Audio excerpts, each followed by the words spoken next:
ਵਾਹਿਗੁਰੂ ਜੀ ਕਾ ਖਾਲਸਾ, ਵਾਹਿਗੁਰੂ ਜੀ ਕੀ ਫਤਿਹ ਜੀ। ਸਾਰੇ ਵੀਰਾਂ ਭੈਣਾਂ ਨੂੰ ਸਵਾਗਤ ਹੈ ਜੀ ਤੁਹਾਡਾ ਆਨਲਾਈਨ ਗੁਰਮਤਿ ਕਲਾਸ ਵਿੱਚ।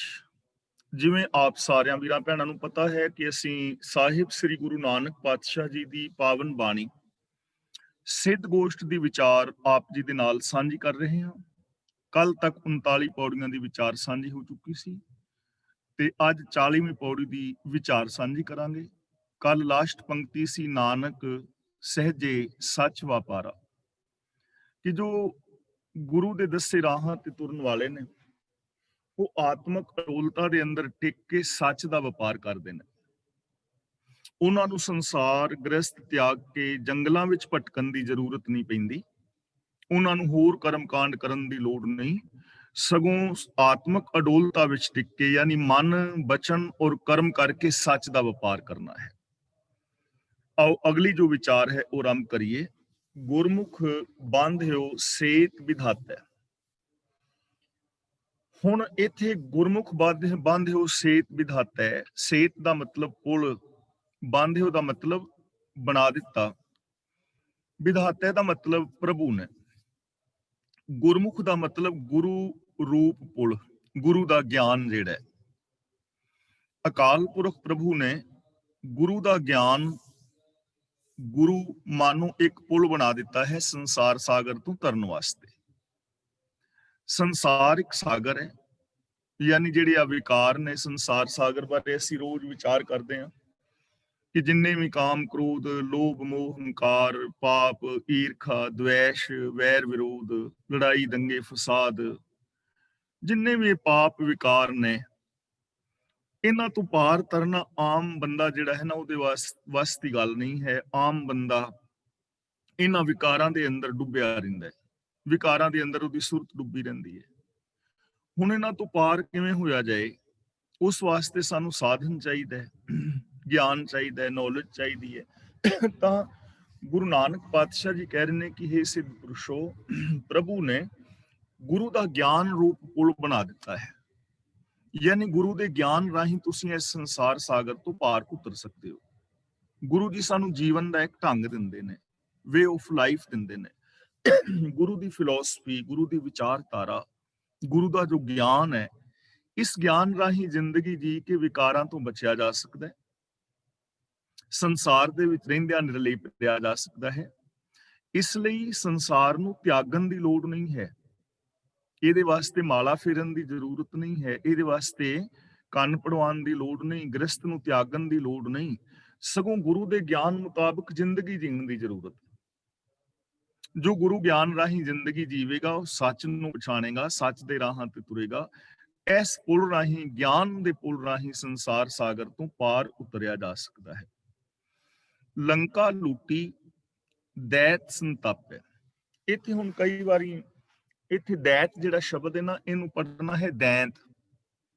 ਲੰਕਾ ਲੂਟੀ ਦੈਂਤ ਸੰਤਾਪੈ, ਤੇ ਸੰਤਾਪੇ ਨਹੀਂ ਪੜ੍ਹਨਾ, ਪੱਪੇ ਦੇ ਨਾਲ ਦਲਾਵਾਂ ਨੇ, ਸੰਤਾਪੈ। ਲੰਕਾ ਲੂਟੀ ਦੈਂਤ ਸੰਤਾਪੈ। ਹੁਣ ਇੱਥੇ ਲੰਕਾ ਦਾ ਮਤਲਬ ਹੈ ਸ਼ਰੀਰ ਰੂਪੀ ਲੰਕਾ। ਇੱਥੇ ਜੋ ਰਾਮਚੰਦਰ ਜੀ ਨੇ ਲੰਕਾ ਲੁੱਟੀ ਹੈ ਉਹਦੀ ਗੱਲ ਨਹੀਂ ਹੈ, ਜਿੱਤੇ ਕਬਜ਼ਾ ਕੀਤਾ ਹੈ ਜਾਂ ਜੰਗ ਕੀਤਾ ਹੈ, ਉਸ ਲੰਕਾ ਦੀ ਗੱਲ ਨਹੀਂ। ਇੱਥੇ ਲੰਕਾ ਸ਼ਰੀਰ ਨੂੰ ਕਿਹਾ ਹੈ, ਤੇ ਇਹ ਸ਼ਰੀਰ ਦੇ ਅੰਦਰ ਕਬਜ਼ਾ ਹੈ ਦੈਂਤਾਂ ਦਾ, ਜਿਹੜੇ ਕਾਮ, ਕ੍ਰੋਧ, ਲੋਭ ਆਦਿਕ ਨੇ। ਲੂਟੀ ਦਾ ਮਤਲਬ ਹੈਗਾ ਕਿ ਕਬਜ਼ਾ ਕਰ ਲੈਣਾ। ਦੈਂਤ ਸੰਤਾਪੇ ਦਾ ਮਤਲਬ ਹੈ ਕਿ ਵਿਕਾਰਾਂ ਨੂੰ ਦੁੱਖ ਦੇਣਾ, ਯਾਨੀ ਵਸ ਦੇ ਅੰਦਰ ਕਰ ਲੈਣਾ।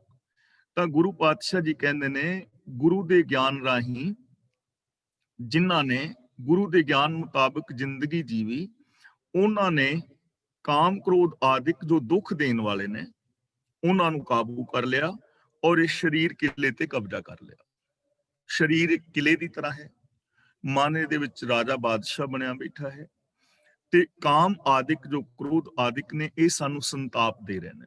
ਜਿਵੇਂ ਗੁਰੂ ਜੀ ਨੇ ਪਾਵਨ ਬਾਣੀ ਵਿੱਚ ਬਚਨ ਕੀਤਾ ਹੈ ਨਾ, ਅਵਰ ਪੰਚ ਹਮ ਏਕ ਜਨਾ, ਕਿਉਂ ਰਾਖੋਂ ਘਰ ਬਾਰ ਮਨਾ, ਮਾਰੇ ਲੂਟੇ ਨੀਤ ਨੀਤ, ਕਿਸ ਆਗੇ ਕਰੀ ਪੁਕਾਰ ਜਨਾ। ਕਿ ਮੇਰੀ ਇੱਕ ਨਿਮਾਣੀ ਜੀ ਜਿੰਦ ਹੈ, ਮੈਂ ਇਕੱਲਾ ਨਿਮਾਣਾ, ਕਮਜ਼ੋਰ, ਤੇ ਕਾਮ, ਕ੍ਰੋਧ ਆਦਿਕ ਬੜੇ ਵੱਡੇ ਤਾਕਤਵਰ ਵਿਕਾਰ, ਇਹਨਾਂ ਤੋਂ ਮੈਂ ਆਪਣੇ ਘਰ-ਬਾਰ ਨੂੰ ਕਿਵੇਂ ਬਚਾਵਾਂ, ਆਪਣੇ ਆਤਮਿਕ ਜੀਵਨ ਨੂੰ ਕਿਵੇਂ ਬਚਾਵਾਂ। ਮਾਰੇ ਲੂਟੇ, ਇਹ ਮੈਨੂੰ ਰੋਜ਼ ਮਾਰਦੇ ਨੇ, ਮੀਨਸ ਦੁਖੀ ਕਰਦੇ ਨੇ। ਤੇ ਲੂਟਿਆਂ ਦਾ ਮਤਲਬ ਮੇਰੇ ਆਤਮਿਕ ਜੀਵਨ ਨੂੰ ਲੁੱਟ ਰਹੇ ਨੇ, ਗੁਨਾਹ ਨੂੰ ਲੁੱਟ ਰਹੇ ਨੇ। ਕਿਹਦੇ ਅੱਗੇ ਮੈਂ ਪੁਕਾਰ ਕਰਾਂ? ਤਾਂ ਗੁਰੂ ਜੀ ਕਹਿੰਦੇ ਨੇ ਸ੍ਰੀ ਰਾਮ ਨਾਮਾ ਉਚਰ ਮਨਾ, ਕਿ ਰੱਬੀ ਗੁਨਾਹ ਨੂੰ ਗਾਓ, ਜਿਹਦੇ ਨਾਲ ਇਹ ਵਿਕਾਰ ਨਜ਼ਦੀਕ ਨਹੀਂ ਆਉਣਗੇ। ਤਾਂ ਲੰਕਾ ਲੁੱਟੀ ਦੈਤ ਸੰਤਾਪੈ, ਦੈਤ ਸੰਤਾਪੈ, ਜਿਹੜੇ ਦੇਹੀ ਨੂੰ ਦੁੱਖ ਦੇਣ ਵਾਲੇ ਸਨ ਉਹਨਾਂ ਨੂੰ ਕਾਬੂ ਵਿੱਚ ਕਰ ਲਿਆ। ਤੇ ਲੰਕਾ ਲੂਟੀ ਦਾ ਮਤਲਬ ਇੱਥੇ ਹੈਗਾ ਕਬਜ਼ੇ ਵਿੱਚ ਲੈ ਲੈਣਾ, ਔਰ ਇਹ ਸਰੀਰ ਦੇ ਉੱਤੇ ਆਪਣਾ ਅਧਿਕਾਰ ਜਮਾ ਲਿਆ। ਭਾਵ ਜੋ ਸੱਚ ਸੀ ਉਹਦਾ ਕਬਜ਼ਾ ਹੋ ਗਿਆ, ਸ਼ੁਭ ਗੁਣਾਂ ਦਾ ਕਬਜ਼ਾ ਹੋ ਗਿਆ। ਪਹਿਲਾਂ ਕਾਮ ਆਦਿਕ ਵਸ ਰਹੇ ਸਨ, ਪਹਿਲਾਂ ਕ੍ਰੋਧ ਸੀ, ਲੇਕਿਨ ਹੁਣ ਅੰਦਰ ਸਤ, ਸੰਤੋਖ, ਦਇਆ, ਧਰਮ, ਧੀਰਜ ਦਾ ਕਬਜ਼ਾ ਹੋ ਗਿਆ। ਹੁਣ ਅੰਦਰ ਵਿਕਾਰ ਨਹੀਂ ਰਹਿ, ਸਗੋਂ ਹੁਣ ਅੰਦਰ ਕਰਤਾ ਆਪ ਆ ਗਿਆ। ਨਸ ਵੰਜੋ ਕਿਲ ਵਿਖੋ, ਕਰਤਾ ਕਰ ਆਇਆ। ਰਾਮਚੰਦ ਮਾਰਿਓ ਇਹ ਰਾਵਣ। ਇੱਥੇ ਰਾਮਚੰਦ ਦਾ ਮਤਲਬ ਦਸ਼ਰਥ ਦਾ ਪੁੱਤਰ ਰਾਮ ਨਹੀਂ ਹੈ। ਰਾਮ ਦਾ ਮਤਲਬ ਰਮਿਆ ਹੋਇਆ, ਤੇ ਚੰਦ ਦਾ ਮਤਲਬ ਹੈ ਪ੍ਰਕਾਸ਼ਮਾਨ, ਜੋ ਵਿਆਪਕ ਅਕਾਲ ਪੁਰਖ ਪ੍ਰਭੂ ਹੈ, ਉਹਦੇ ਵਾਸਤੇ ਹੀ ਇੱਥੇ ਰਾਮਚੰਦ ਸ਼ਬਦ ਆਇਆ ਹੈ। ਰਾਵਣ ਦਾ ਮਤਲਬ ਰਾਵਣ ਦਾ ਮਤਲਬ ਹੈਗਾ, ਇਹ ਦਾ ਮਤਲਬ ਹੰਕਾਰ। ਰਾਵਣ ਦਾ ਮਤਲਬ ਹੰਕਾਰ ਰੂਪੀ ਰਾਵਣ। ਇੱਥੇ ਹੰਕਾਰ ਨੂੰ ਰਾਵਣ ਕਹਿ ਰਹੇ ਨੇ। ਤਾਂ ਜਿਹੜਾ ਅਕਾਲ ਪੁਰਖ ਪ੍ਰਭੂ ਪਰਮਾਤਮਾ ਸੀ ਉਹ ਹਿਰਦੇ ਦੇ ਅੰਦਰ ਆ ਗਿਆ, ਤੇ ਗੁਰਮੁਖ ਜਿਹੜਾ ਇਨਸਾਨ ਹੈ ਉਸਨੇ ਇਹ ਜਿਹੜਾ ਹੰਕਾਰ ਰੂਪੀ ਰਾਵਣ ਸੀ ਉਹਨੂੰ ਮਾਰ ਦਿੱਤਾ। ਜਦੋਂ ਅਸੀਂ ਅੰਦਰੋਂ ਹੰਕਾਰ ਨੂੰ ਮਾਰਾਂਗੇ ਨਾ ਤਾਂ ਅੰਦਰ ਰਾਮ ਆਏਗਾ। ਦੇਖੋ ਪਾਵਨ ਬਾਣੀ ਵਿੱਚ ਬਚਨ ਆਏ ਨੇ, ਜਬ ਹਮ ਹੋਤੇ ਤਬ ਤੂੰ ਨਾਹੀਂ, ਅਬ ਤੂੰ ਹੀ ਮੈਂ ਨਾਹੀਂ। ਜਦੋਂ ਤੱਕ ਅੰਦਰ ਹੰਗਤਾ ਮਮਤਾ ਹੈ, ਮੈਂ ਹੈ, ਉਦੋਂ ਤੱਕ ਅੰਦਰ ਰੱਬ ਨਹੀਂ, ਰੱਬ ਦਾ ਨਾਮ ਨਹੀਂ, ਰੱਬ ਦੇ ਗੁਣ ਨਹੀਂ। ਜਦੋਂ ਮੈਂ ਮੁੱਕਦੀ ਏ ਉਦੋਂ ਤੂੰ ਆ ਜਾਂਦਾ ਹੈ, ਤੇ ਜਦੋਂ ਤੂੰ ਆ ਜਾਏ ਉਦੋਂ ਮੈਂ ਨਹੀਂ ਰਹਿੰਦਾ। ਹਉਮੈ ਨਾਮੈ ਨਾਲ ਵਿਰੋਧ ਹੈ, ਦੋਏ ਨਾ ਵਸੈ ਇੱਕ ਠਾਏ। ਹਉਮੈ ਔਰ ਪ੍ਰਭੂ ਦਾ ਨਾਮ, ਹੁਕਮ, ਗੁਣ ਦੋਵੇਂ ਇੱਕ ਥਾਂ ਤੇ ਨਹੀਂ ਵਸ ਸਕਦੇ। ਜਿੱਥੇ ਹਉਮੈ ਹੈ ਉੱਥੇ ਰੱਬ ਨਹੀਂ, ਤੇ ਜਿੱਥੇ ਰੱਬ ਹੈ, ਰੱਬੀ ਗੁਣ ਨੇ, ਉੱਥੇ ਹਉਮੈ ਨਹੀਂ ਹੈ। ਗੁਰੂ ਜੀ ਦਾ ਪਾਵਨ ਬਚਨ ਹੈ, ਰਾਮਚੰਦ ਮਾਰਿਓ ਇਹ ਰਾਵਣ, ਕਿ ਗੁਰਮੁਖ ਨੇ ਗੁਰੂ ਗਿਆਨ ਰਾਹੀਂ, ਪ੍ਰਭੂ ਦੇ ਗੁਣਾ ਰਾਹੀਂ ਹੰਕਾਰ ਰੂਪ ਰਾਵਣ ਨੂੰ ਮਾਰ ਦਿੱਤਾ, ਤੇ ਅੰਦਰ ਪ੍ਰਭੂ ਪਰਮਾਤਮਾ ਆਪ ਆ ਵਸਿਆ। ਅਗਲਾ ਬਚਨ ਕਰਦੇ ਨੇ, ਭੇਦ ਵਿਭੀਖਣ ਗੁਰਮੁਖ ਪਰਚਾਇਣ। ਇੱਥੇ ਪਰਚਾਇਣ ਦਾ ਮਤਲਬ ਹੈ ਗਿਆਨ। ਗੁਰਮੁਖ ਪਰਚਾਇਣ ਦਾ ਮਤਲਬ ਗੁਰੂ ਦਾ ਉਪਦੇਸ਼, ਤੇ ਵਿਭੀਖਣ ਦਾ ਮਤਲਬ ਹੈ ਇੱਥੇ ਭੇਦ ਦੱਸਣ ਵਾਲਾ। ਭੇਦ ਵਿਭੀਖਣ, ਭੇਦ ਦਾ ਮਤਲਬ ਭੇਦ, ਵਿਭੀਖਣ ਦਾ ਮਤਲਬ ਦੱਸਣ ਵਾਲਾ। ਹੁਣ ਜੋ ਗੁਰੂ ਦਾ ਗਿਆਨ ਹੈ ਨਾ, ਉਹ ਸਾਨੂੰ ਇਹ ਭੇਦ ਦੱਸਦਾ ਹੈ ਕਿ ਇਹਨਾਂ ਵਿਕਾਰਾਂ ਤੋਂ ਕਿਵੇਂ ਬਚਣਾ ਹੈ। ਗੁਰਮੁਖ ਗੁਰੂ ਦਾ ਜੋ ਗਿਆਨ ਹੈ ਉਹਦੇ ਤੋਂ ਸਾਨੂੰ ਭੇਦ ਮਿਲੇਗਾ। ਜਿਵੇਂ ਗੁਰੂ ਜੀ ਦਾ ਪਾਵਨ ਬਚਨ ਹੈ ਨਾ, ਮਾਰਗ ਪਾਏ ਉਦਿਆਨ ਮਹਿ, ਗੁਰ ਦੱਸੇ ਭੇਦ। ਗੁਰੂ ਭੇਦ ਦੱਸਦਾ ਹੈ ਕਿ ਜੰਗਲ ਦੇ ਵਿੱਚੋਂ ਕਿਵੇਂ ਬਾਹਰ ਨਿਕਲਣਾ ਹੈ। ਦੇਖੋ ਪਾਵਨ ਬਾਣੀ ਵਿੱਚ ਬੜੇ ਪਿਆਰੇ ਬਚਨ ਆਏ ਨੇ, ਬਾਹਰ ਬਿਡਾਨੜੈ ਹੁਮਸ ਤੁਮਸ, ਕੂਕਾਂ ਪਈਆਂ ਰਾਹੀਂ।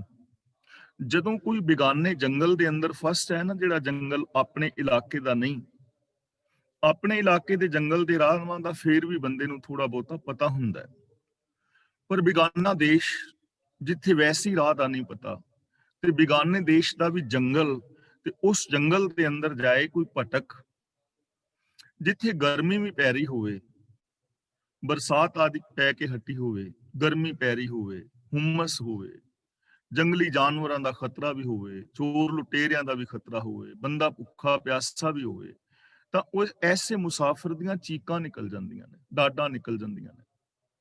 ਬਾਹਰ ਬਿਡਾਨੜੈ ਹੁਮਸ ਤੁਮਸ, ਕੂਕਾਂ ਪਈਆਂ ਰਾਹੀਂ, ਉਹਨਾਂ ਰਾਹੀਆਂ ਦੀਆਂ ਚੀਕਾਂ ਨਿਕਲ ਜਾਂਦੀਆਂ ਨੇ, ਦੁਖੀ ਹੋ ਜਾਂਦੇ ਨੇ। ਤੇ ਜੇ ਉਹਨਾਂ ਨੂੰ ਉਸ ਜੰਗਲ ਦਾ ਕੋਈ ਭੇਤੀ ਮਿਲ ਜਾਏ, ਤੇ ਉਹ ਉਹਨਾਂ ਨੂੰ ਕਵੇ ਵੀ ਆਓ ਮੈਂ ਤੁਹਾਨੂੰ ਕੱਢ ਦੇਣਾ, ਤੇ 2 ਮਿੰਟ ਦਾ ਕੰਮ ਹੈ, ਰਾਹ ਦੇ ਤੇ ਬਿਲਕੁਲ ਨੇੜੇ ਫਿਰਨ ਰਹੇ ਹੋ, ਤਾਂ ਜਿਹੜਾ ਜੰਗਲ ਦਾ ਭੇਤੀ ਮਿਲੇਗਾ ਉਹ ਉਹਨਾਂ ਨੂੰ ਆਰਾਮ ਦੇ ਨਾਲ ਕੱਢ ਦੇਵੇਗਾ। ਕਿਉਂਕਿ ਉਹਨੂੰ ਉਸ ਜੰਗਲ ਬਾਰੇ ਭੇਤ ਹੈ ਸਾਰਾ। ਤਾਂ ਇਹ ਸੰਸਾਰ ਦਾ ਸਾਡਾ ਜੀਵਨ ਵੀ ਇੱਕ ਜੰਗਲ ਬਣਿਆ ਹੋਇਆ ਹੈ ਬੇਤਰਤੀਬੀ ਕਰਕੇ। ਤੇ ਗੁਰੂ ਜੀ ਆਪ ਇਸ ਸੰਸਾਰ ਵਿੱਚ ਸਰੀਰ ਕਰਕੇ ਵਿਚਰੇ ਨੇ ਔਰ ਨਿਰਲੇਪ ਹੋ ਕੇ ਵਿਚਰੇ ਨੇ। ਉਹਨਾਂ ਨੂੰ ਭੇਤ ਹੈ ਕਿ ਕਿਵੇਂ ਅਗਿਆਨਤਾ ਚੋਂ ਨਿਕਲਣਾ ਹੈ, ਕਿਵੇਂ ਪਾਪ ਵਿਕਾਰਾਂ ਚੋਂ ਬਚ ਕੇ ਸੰਸਾਰ ਵਿੱਚ ਕਿਵੇਂ ਨਿਰਲੇਪ ਰਹਿਣਾ ਹੈ। ਮਾਰਗ ਪਾਏ ਉਦਿਆਨ ਮਹਿ ਗੁਰ ਦੱਸੇ ਭੇਤ, ਗੁਰੂ ਭੇਤ ਦੱਸੇਗਾ ਸਾਨੂੰ, ਗੁਰੂ ਸਾਨੂੰ ਦੱਸੇਗਾ ਵੀ ਐਵੇਂ ਤੁਸੀਂ ਨਿਕਲ ਸਕਦੇ ਹੋ। ਤਾਂ ਇੱਥੇ ਪਰਚਾਇਣ ਦਾ ਮਤਲਬ ਉਪਦੇਸ਼, ਗੁਰਮੁਖ ਪਰਚਾਇਣ ਦਾ ਮਤਲਬ ਗੁਰੂ ਦਾ ਉਪਦੇਸ਼, ਭਵਿੱਖਣ ਦਾ ਮਤਲਬ ਦੱਸਣ ਵਾਲਾ, ਤੇ ਭੇਤ ਦਾ ਮਤਲਬ ਭੇਤ, ਯਾਨੀ ਜੋ ਗੁਰੂ ਦਾ ਗਿਆਨ ਹੈ ਉਹ ਸਾਨੂੰ ਭੇਤ ਦੱਸਦਾ ਹੈ ਕਿ ਐਵੇਂ ਅਸੀਂ ਵਿਕਾਰਾਂ ਦੇ ਵਿੱਚੋਂ ਪਾਰ ਨਿਕਲ ਸਕਦੇ ਹਾਂ। ਗੁਰਮੁਖ ਸਾਇਰ ਪਾਹਣ ਤਾਰੇ, ਇਹਨੂੰ ਉਚਾਰਨ ਕਰਾਂਗੇ ਸਾਇਰ। ਸਾਇਰ ਦਾ ਮਤਲਬ ਹੈ ਸਮੁੰਦਰ, ਤੇ ਜੇ ਸੱਸੇ ਦੇ ਪੈਰ ਥੱਲੇ ਬਿੰਦੀ ਲਗਾ ਦਿੱਤੀ ਜਾਏ ਸ਼ਾਇਰ, ਤਾਂ ਫਿਰ ਇੱਕ ਬਣ ਜਾਏਗਾ ਕਵੀ। ਸ਼ਾਇਰ ਸ਼ਬਦ ਵੀ ਗੁਰਬਾਣੀ ਦੇ ਵਿੱਚ ਆਇਆ ਹੈ, ਜਿਵੇਂ ਗੁਰੂ ਜੀ ਦਾ ਪਾਵਨ ਬਚਨ ਹੈ ਨਾਨਕ ਸ਼ਾਇਰ ਏਵ ਕਹਿਤ ਹੈ, ਉੱਥੇ ਸੱਸੇ ਦੇ ਪੈਰ ਥੱਲੇ ਬਿੰਦੀ ਲਾ ਕੇ ਪੜਨਾ, ਉਹਦਾ ਮਤਲਬ ਹੈ ਸ਼ਾਇਰ। ਇੱਥੇ ਸਾਇਰ ਦਾ ਮਤਲਬ ਹੈ ਸਾਗਰ, ਸਮੁੰਦਰ। ਗੁਰਮੁਖ ਸਾਇਰ ਪਾਹਣ ਤਾਰੇ, ਗੁਰਮੁਖ ਦਾ ਮਤਲਬ ਗੁਰੂ ਨੇ, ਗੁਰੂ ਦੇ ਗਿਆਨ ਰਾਹੀਂ, ਗੁਰੂ ਨੇ ਗਿਆਨ ਦੀ ਦਾਤ ਦੇ ਕੇ ਜਿਹੜੇ ਪੱਥਰ ਨੇ, ਪੱਥਰਾਂ ਵਰਗੇ ਜਿਹੜੇ ਇਨਸਾਨ ਨੇ, ਪੱਥਰ ਦਿਲ ਨੇ, ਉਹਨਾਂ ਨੂੰ ਵੀ ਇਸ ਸੰਸਾਰ ਤੋਂ ਉਤਾਰ ਦਿੱਤਾ। ਪੱਥਰ ਦਿਲ ਇਨਸਾਨ ਜਿਹੜੇ ਪੱਥਰ ਵਰਗੇ ਕਠੋਰ ਨੇ, ਅਸੀਂ ਕਹਿ ਦਿੰਦੇ ਨਾ ਕਿ ਫਲਾਂ ਬੰਦਾ ਉਹ ਤੇ ਪੱਥਰ ਹੈ, ਉਹਦਾ ਦਿਲ ਪੱਥਰ ਦਾ ਬਣਿਆ ਹੈ। ਹੁਣ ਦਿਲ ਪੱਥਰ ਦਾ ਤੇ ਨਹੀਂ ਨਾ ਹੁੰਦਾ, ਦਿਲ ਤਾਂ ਮਾਸਪੇਸ਼ੀ ਹੈ, ਉਹ ਤਾਂ ਪੰਪ ਕਰ ਰਿਹਾ ਹੈ ਖੂਨ ਨੂੰ। ਦਿਲ ਪੱਥਰ ਦਾ ਜਦੋਂ ਅਸੀਂ ਕਹਿੰਦੇ ਆ, ਇਹਦਾ ਮਤਲਬ ਕਿ ਉਹਦੀ ਸੋਚ ਬੜੀ ਕਠੋਰ ਹੈ, ਉਹਦੇ ਅੰਦਰ ਕੋਮਲਤਾ ਨਹੀਂ ਹੈ, ਉਹਦੇ ਅੰਦਰ ਦਇਆ ਨਹੀਂ ਹੈ, ਕਠੋਰਤਾ ਹੈ। ਤਾਂ ਇੱਥੇ ਪਾਹਣ ਦਾ ਮਤਲਬ ਹੈ ਜੋ ਪੱਥਰਵਤ ਕਠੋਰ ਨੇ, ਪਸ਼ੂ ਪ੍ਰੇਤ ਮੁਗਧ ਕੋ ਤਾਰੇ, ਪਾਹਣ ਪਾਰ ਉਤਾਰੇ, ਇਹ ਬਿਰਤੀਆਂ ਨੇ। ਤਾਂ ਜੋ ਪੱਥਰ ਵਰਗੇ ਕਠੋਰ ਲੋਕ ਸਨ, ਗੁਰੂ ਪਾਤਸ਼ਾਹ ਨੇ ਉਹਨਾਂ ਦਾ ਵੀ ਪਾਰ ਉਤਾਰਾ ਕੀਤਾ। ਔਰ ਇਹ ਸਾਡੇ ਸਾਹਮਣੇ ਦੇਖੋ ਮਿਸਾਲਾਂ ਨੇ।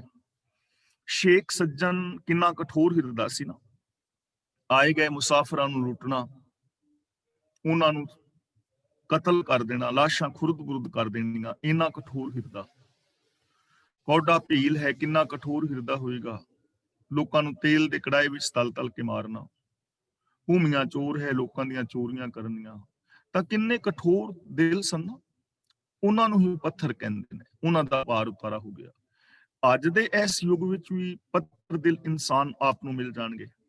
ਮਾਸੂਮ ਧੀਆਂ ਦਾ ਕਤਲ ਕਰ ਦੇਣਾ ਪੇਟ ਵਿੱਚ ਹੀ, ਦਾਜ ਦਹੇਜ ਦੀ ਮੰਗ ਕਰਨੀ, ਜਾਂ ਅੱਗਾਂ ਲਾ ਕੇ ਸਾੜਨਾ, ਬੰਬ ਧਮਾਕੇ ਕਰਨੇ, ਜਾਂ 2 ਨੰਬਰ ਦੇ ਧੰਦੇ ਕਰਨੇ, ਰਿਸ਼ਵਤ ਲੈਣੀ, ਜਾਂ ਸਿੰਥੈਟਿਕ ਦੁੱਧ, ਸਿੰਥੈਟਿਕ ਖੋਇਆ ਵਗੈਰਾ ਬਣਾਉਣਾ, ਡੁਪਲੀਕੇਟ ਦਵਾਈਆਂ ਵੇਚਣੀਆਂ, ਲੋਕਾਂ ਦੀ ਜਾਨ ਦੇ ਨਾਲ ਖਿਲਵਾੜ ਕਰਨਾ, ਇਹ ਪੱਥਰ ਹੀ ਤੇ ਹੈ ਨੇ।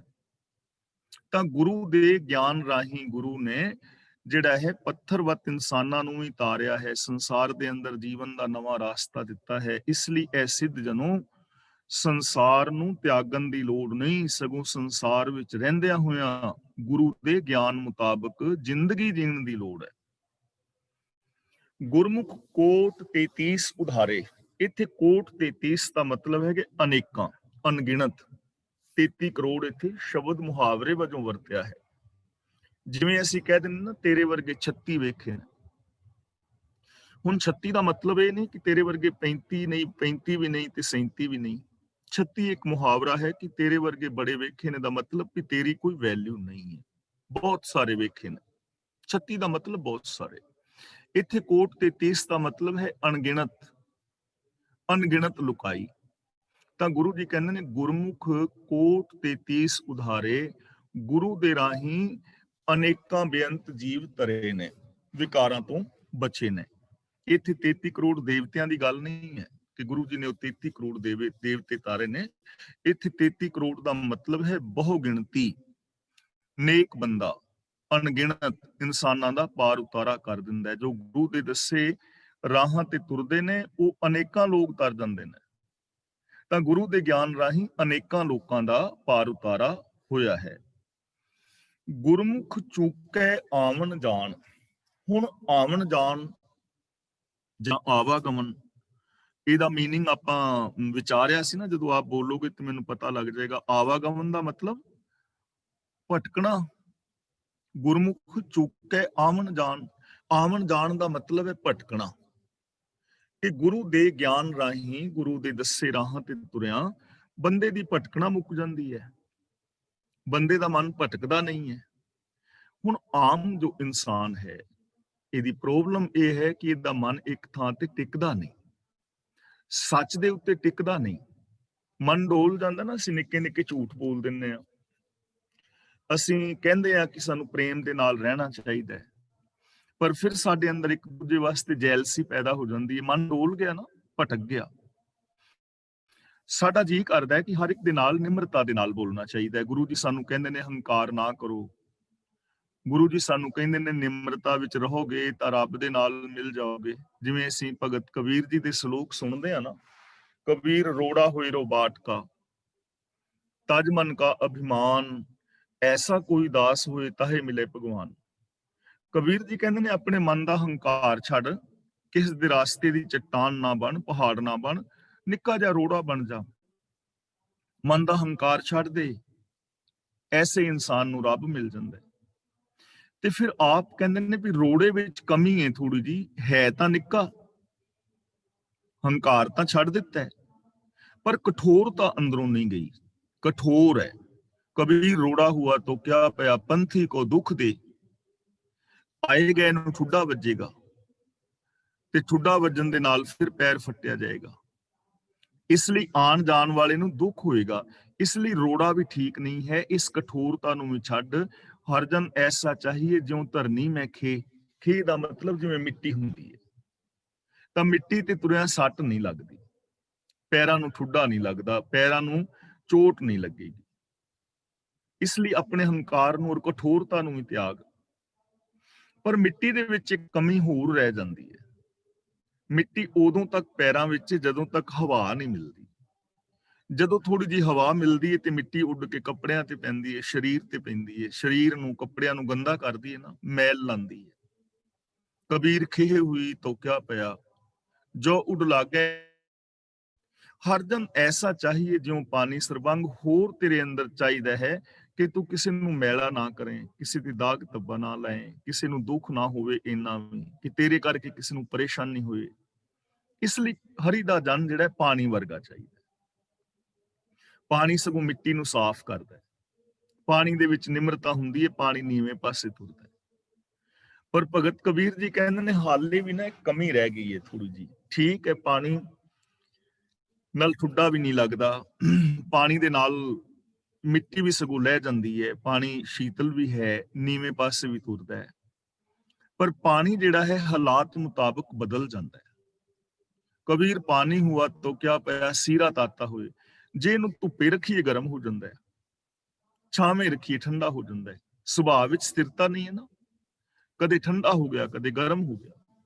ਤਾਂ ਇਹ ਕਮੀ ਵੀ ਤੇਰੇ ਵਿੱਚ ਨਾ ਹੋਏ। ਜੇ ਤੈਨੂੰ ਕਿਸੇ ਨੇ ਸਿਫਤ ਕੀਤੀ ਤੇ ਠੰਡਾ ਠਾਰ ਹੋ ਗਿਆ, ਤੇ ਜੇ ਕੋਈ ਮਾੜਾ ਜਿਹਾ ਵਿਰੋਧ ਵਿੱਚ ਬੋਲਿਆ ਤੇ ਫਿਰ ਗੁੱਸੇ ਦੇ ਨਾਲ ਤਪ ਗਿਆ, ਪ੍ਰੋਬਲਮ ਹੈ ਨਾ। ਤਾਂ ਕਬੀਰ ਜੀ ਕਹਿੰਦੇ ਐਸਾ ਚਾਹੀਏ ਜੈਸਾ ਹਰ ਹੀ ਹੋਏ। ਰੱਬ ਦਾ ਪਿਆਰਾ ਤੇ ਰੱਬ ਵਰਗਾ ਹੀ ਬਣ ਜਾਂਦਾ। ਇਸ ਲਈ ਇਹ ਭਟਕਣਾ ਹੈ ਨਾ, ਕਿ ਅਸੀਂ ਭਟਕਦੇ ਹਾਂ, ਸਾਡਾ ਮਨ ਭਟਕਦਾ ਹੈ। ਸੱਚ ਨਾਲੋਂ ਕਦੀ ਅਸੀਂ ਟੁੱਟ ਜਾਂਦੇ ਹਾਂ, ਪ੍ਰੇਮ ਨਾਲੋਂ ਕਦੀ ਟੁੱਟ ਜਾਂਦਾ ਹੈ। ਮਨ ਅੰਦਰ ਕਦੇ ਈਰਖਾ ਆ ਜਾਂਦੀ ਹੈ, ਕਦੇ ਹੰਕਾਰ ਆ ਜਾਂਦਾ ਹੈ, ਕਦੇ ਅੰਦਰ ਕਾਮ ਵਾਸਨਾਵਾਂ ਜਾਗ ਜਾਂਦੀਆਂ ਨੇ, ਕਦੇ ਕ੍ਰੋਧ ਦੇ ਨਾਲ ਅਸੀਂ ਭਰ ਜਾਂਦੇ ਹਾਂ, ਕਦੇ ਲੋਭ ਵਾਲੀਆਂ ਬਿਰਤੀਆਂ ਆ ਜਾਂਦੀਆਂ ਨੇ। ਮਨ ਥਿਰ ਨਹੀਂ ਹੈ ਨਾ। ਇਸੇ ਨੂੰ ਆਵਣ ਜਾਣ ਕਹਿੰਦੇ ਨੇ, ਇਸੇ ਨੂੰ ਭਟਕਣਾ ਕਹਿੰਦੇ ਨੇ। ਪਰ ਗੁਰੂ ਸਾਹਿਬ ਜੀ ਕਹਿੰਦੇ ਨੇ ਜੋ ਗੁਰੂ ਦੇ ਚਰਨਾਂ ਦੀ ਸ਼ਰਨ ਲੈਂਦਾ ਨਾ, ਗੁਰੂ ਅੱਗੇ ਆਤਮ ਸਮਰਪਣ ਕਰ ਦਿੰਦਾ ਹੈ, ਗੁਰੂ ਗਿਆਨ ਮੁਤਾਬਕ ਜ਼ਿੰਦਗੀ ਜੀਂਦਾ ਹੈ, ਤਾਂ ਉਹਦਾ ਫਿਰ ਇਹ ਭਟਕਣਾ ਮੁੱਕ ਜਾਂਦੀ ਹੈ। ਉਹਦਾ ਮਨ ਫਿਰ ਭਟਕਦਾ ਨਹੀਂ, ਉਹ ਸੱਚ ਦੇ ਅੰਦਰ ਟਿਕ ਜਾਂਦਾ ਹੈ। ਨਾ ਉਹ ਲਾਲਚ ਕਰਕੇ ਭਟਕਦਾ ਹੈ, ਨਾ ਉਹ ਡਰ ਕਰਕੇ ਭਟਕਦਾ ਹੈ। ਜਿਵੇਂ ਸਾਡੇ ਸ਼ਹੀਦ ਸਿੰਘ ਨੇ, ਤਾਂ ਭਟਕਾਉਣ ਦਾ ਯਤਨ ਤੇ ਕੀਤਾ ਗਿਆ ਹੈ ਕਿ ਤੁਹਾਨੂੰ ਰਾਜ ਭਾਗ ਦੇ ਦਿਆਂਗੇ, ਛੱਡ ਦਿਓ ਸੱਚ ਨੂੰ, ਤਾਂ ਉਹਨਾਂ ਦਾ ਮਨ ਭਟਕਦਾ ਨਹੀਂ ਨਾ। ਉਹਨਾਂ ਨੂੰ ਕਿਹਾ ਜਾਂਦਾ ਤੁਹਾਨੂੰ ਕਤਲ ਕਰ ਦਿਆਂਗੇ, ਮਾਰ ਦਿਆਂਗੇ, ਆਰਿਆਂ ਨਾਲ ਚੀਰ ਦਿਆਂਗੇ, ਚਰਖੜੀ ਤੇ ਚੜਾ ਦਿਆਂਗੇ, ਤੁੰਬਾ ਡਾ ਦਿਆਂਗੇ। ਲੇਕਿਨ ਉਹਨਾਂ ਦਾ ਮਨ ਭਟਕਦਾ ਨਹੀਂ, ਡਰਦੇ ਨਹੀਂ ਉਹ। ਇਸੇ ਨੂੰ ਕਹਿੰਦੇ ਭਟਕਣਾ ਮੁੱਕਦਾ ਨਹੀਂ। ਤਾਂ ਇਹ ਸਿੱਧੋ ਸੰਸਾਰ ਛੱਡਣ ਦੀ ਲੋੜ ਨਹੀਂ, ਗੁਫਾਵਾਂ ਵਿੱਚ ਵੜਨ ਦੀ, ਪਹਾੜਾਂ ਤੇ ਚੜਨ ਦੀ, ਸਮਾਧੀਆਂ ਲਾਉਣ ਦੀ, ਕੰਨ ਪੜਵਾਉਣ ਦੀ, ਅਭੇਖ ਧਾਰਨ ਕਰਨ ਦੀ ਜ਼ਰੂਰਤ ਨਹੀਂ।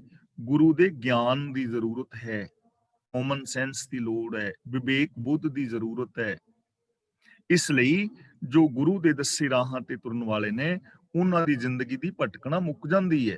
ਉਹ ਐਵੇਂ ਬਾਹਰ ਵਿਚਾਰਾਂ ਭਟਕਦੇ ਫਿਰਦੇ ਨਹੀਂ ਹਨ। ਗੁਰਮੁਖ ਦਰਗਾਹ ਪਾਵੇ ਮਾਨ। ਗੁਰੂ ਦੇ ਦੱਸੇ ਰਾਹਾਂ ਵਾਲਾ ਜੋ ਗੁਰੂ ਦੇ ਦੱਸੇ ਰਾਹਾਂ ਤੇ ਤੁਰਨ ਵਾਲਾ ਪ੍ਰਾਣੀ ਜੋ ਹੈ, ਉਹ ਰੱਬੀ ਦਰਗਾਹ ਵਿੱਚ ਮਾਣ ਪਾਉਂਦਾ ਹੈ। ਤੇ ਹੁਣ ਰੱਬੀ ਦਰਗਾਹ ਨੂੰ ਐਕਸਪਲੇਨ ਕਰਨ ਦੀ ਲੋੜ ਨਹੀਂ ਰਹੀ ਨਾ, ਕਿਉਂਕਿ ਰੱਬ ਦੀ ਦਰਗਾਹ ਕਿੱਥੇ ਹੈ? ਜਿੱਥੇ ਰੱਬ ਹੈ ਉਹ ਹੀ ਰੱਬ ਦੀ ਦਰਗਾਹ ਹੋਏਗੀ ਨਾ। ਇਹ ਰੱਬ ਕਿੱਥੇ ਹੈ? ਰੱਬ ਸਾਰੀ ਕੁਦਰਤ ਵਿੱਚ ਹੈ, ਕੁਦਰਤ ਕਰਕੇ ਵਸਿਆ ਸੋਏ। ਰੱਬ ਸਾਡੇ ਸਾਰਿਆਂ ਦੇ ਅੰਦਰ ਵਸਦਾ ਹੈ, ਹਿਰਦੇ ਵਿੱਚ ਵਸਦਾ ਹੈ। ਤਾਂ ਰੱਬੀ ਹਜ਼ੂਰੀ ਦੇ ਅੰਦਰ ਉਹ ਮਾਣ ਪਾਉਂਦਾ ਹੈ। ਦੇਖੋ, ਦੋ ਤਿੰਨ ਚੀਜ਼ਾਂ ਨੇ। ਜਿਵੇਂ ਹੁਣ ਮੈਂ ਆਪ ਜੀ ਦੇ ਨਾਲ ਗੱਲਬਾਤ ਕਰ ਰਿਹਾ, ਤਾਂ ਗੱਲਾਂ ਬਾਤਾਂ ਤਾਂ ਬੜੀਆਂ ਸੋਹਣੀਆਂ ਕਰ ਰਿਹਾ, ਗੁਰਬਾਣੀ ਦੀਆਂ ਗੱਲਾਂ, ਇਹਦੇ ਵਿੱਚ ਕੋਈ ਦੋ ਰਾਏ ਨਹੀਂ, ਇੱਕ ਸੱਚਾਈ ਹੈ। ਤੇ ਜੇ ਮੈਂ ਆਪਣੇ ਆਪ ਤੋਂ ਪੁੱਛਾਂ ਕਿ ਕੀ ਮੈਂ ਇਹਨਾਂ ਗੱਲਾਂ ਤੇ ਪੂਰਾ ਉਤਰਦਾ, ਮੇਰੀ ਅੰਦਰੋਂ ਸੋਚ ਇਸੇ ਤਰ੍ਹਾਂ ਹੀ ਹੈ, ਮੈਂ ਇਹਨਾਂ ਗੱਲਾਂ ਤੇ ਅਮਲ ਕਰਦਾ ਆਪ। ਜੇ ਤੇ ਅੰਦਰੋਂ ਜ਼ਮੀਰ ਦੀ ਆਵਾਜ਼ ਆ ਜਾਏ ਨਾ, ਇਮਾਨਦਾਰੀ ਨਾਲ, ਮੈਂ ਬੇਈਮਾਨੀ ਨਾ ਕਰਾਂ ਆਪਣੇ ਨਾਲ, ਇਮਾਨਦਾਰੀ ਨਾਲ ਜੇ ਆਵਾਜ਼ ਆ ਜਾਏ ਕਿ ਹਾਂ ਮੈਂ ਜ਼ਿੰਦਗੀ ਜੀ ਰਿਹਾ ਹਾਂ ਐਸੀ, ਬਿਲਕੁਲ, ਤਾਂ ਮੈਨੂੰ ਮਾਣ ਮਿਲ ਗਿਆ ਨਾ ਅੰਦਰ। ਤੇ ਜੇ ਮੇਰੇ ਅੰਦਰੋਂ ਆਵਾਜ਼ ਆਏ ਵੀ ਮੈਂ ਐਵੇਂ ਦਾ ਹੈ ਤੇ ਨਹੀਂ, ਤਾਂ ਮਾਣ ਨਾ ਮਿਲਿਆ। ਸੰਸਾਰ ਵਿੱਚ ਵੀ ਮੇਰੇ ਜੀਵਨ ਨੂੰ ਲੋਕਾਂ ਨੇ ਵੇਖਣਾ ਹੈ, ਤੁਹਾਡੇ ਜੀਵਨ ਨੂੰ ਵੇਖਣਾ ਹੈ। ਤਾਂ ਜਿਹੜੇ ਰੱਬੀ ਗੁਰੂ ਦੇ ਗਿਆਨ ਮੁਤਾਬਕ ਜ਼ਿੰਦਗੀ ਜੀਣ ਵਾਲੇ ਨੇ ਨਾ, ਉਹ ਇਸ ਸੰਸਾਰ ਦੇ ਅੰਦਰ ਰੱਬ ਦੀ ਹਜ਼ੂਰੀ ਦੇ ਅੰਦਰ ਮਾਣ ਪਾਉਂਦੇ ਨੇ, ਹਰ ਥਾਂ ਤੇ ਮਾਣ ਪਾਉਂਦੇ ਨੇ, ਕਿਉਂਕਿ ਰੱਬ ਹਰ ਥਾਂ ਤੇ ਹੈ ਨਾ। ਸੱਚੇ ਮਾਰਗ ਚੱਲਦਿਆਂ ਉਸਤਤ ਕਰੇ ਜਹਾਨ। ਬਹੁਤ ਸਾਰੇ ਵੀਰ ਭੈਣਾਂ ਆਪ ਦੇ ਸੰਪਰਕ ਵਿੱਚ ਆਏ ਹੋਣਗੇ, ਤੁਸੀਂ ਖੁਦ ਵੀ ਐਸੇ ਹੋ ਸਕਦੇ ਹੋ ਕਿ ਜਿਨ੍ਹਾਂ ਨੂੰ ਹਰ ਥਾਂ ਤੇ ਮਾਣ ਆਦਰ ਮਿਲਦਾ ਹੈ, ਜੋ ਬੜੇ ਚੰਗੇ ਇਨਸਾਨ ਨੇ, ਮਿਲ ਜਾਂਦੇ ਨੇ ਜ਼ਿੰਦਗੀ ਵਿੱਚ, ਕਿਉਂਕਿ ਹੈ ਵਿਰਲੇ ਨਾ ਹੀ ਕਣੇ ਫੈਲ ਫਕਰ ਸੰਸਾਰ। ਤਾਂ ਇਹ ਜੋਗੀ ਜਨੋ, ਰੱਬੀ ਦਰਗਾਹ ਵਿੱਚ ਮਾਣ ਪਾਉਣ ਵਾਸਤੇ ਸਮਾਧੀਆਂ ਦੀ ਲੋੜ ਨਹੀਂ ਕਿ ਸਮਾਧੀ ਲਾਉਣ ਵਾਲਾ ਮਾਣ ਪਾਏਗਾ, ਕਿ ਸੰਸਾਰ ਨੂੰ, ਗ੍ਰਸਤ ਨੂੰ ਤਿਆਗਣ ਵਾਲਾ ਮਾਣ ਪਾਏਗਾ। ਸਾਡੀ ਜ਼ਿੰਦਗੀ ਚੋਂ ਦੇਖੋ, ਇਹ ਭਰਮ ਭੁਲੇਖੇ ਨਿਕਲਣੇ ਚਾਹੀਦੇ ਨੇ।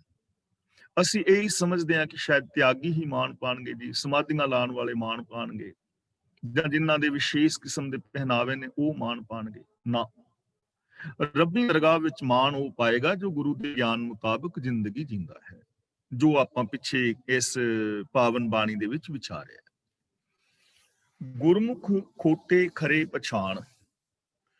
ਹੁਣ ਜੋ ਗੁਰੂ ਦੇ ਦੱਸੇ ਰਾਹਾਂ ਤੇ ਤੁਰਨ ਵਾਲਾ ਇਨਸਾਨ ਹੈ ਨਾ, ਜੋ ਗੁਰੂ ਤੋਂ ਗਿਆਨ ਦੀ ਦਾਤ ਲੈਂਦਾ ਹੈ, ਜਿਹਨੂੰ ਵਿਵੇਕ ਬੁੱਧ ਮਿਲ ਗਈ, ਉਹਦੀ ਨਿਸ਼ਾਨੀ ਕੀ ਹੈ? ਖੋਟੇ ਖਰੇ ਪਛਾਣ। ਉਹ ਖੋਟਿਆਂ ਔਰ ਖਰਿਆਂ ਦੀ ਪਛਾਣ ਕਰ ਲੈਂਦਾ ਹੈ, ਕੀ ਖੋਟ ਹੈ ਔਰ ਕੀ ਖਰਾ ਹੈ।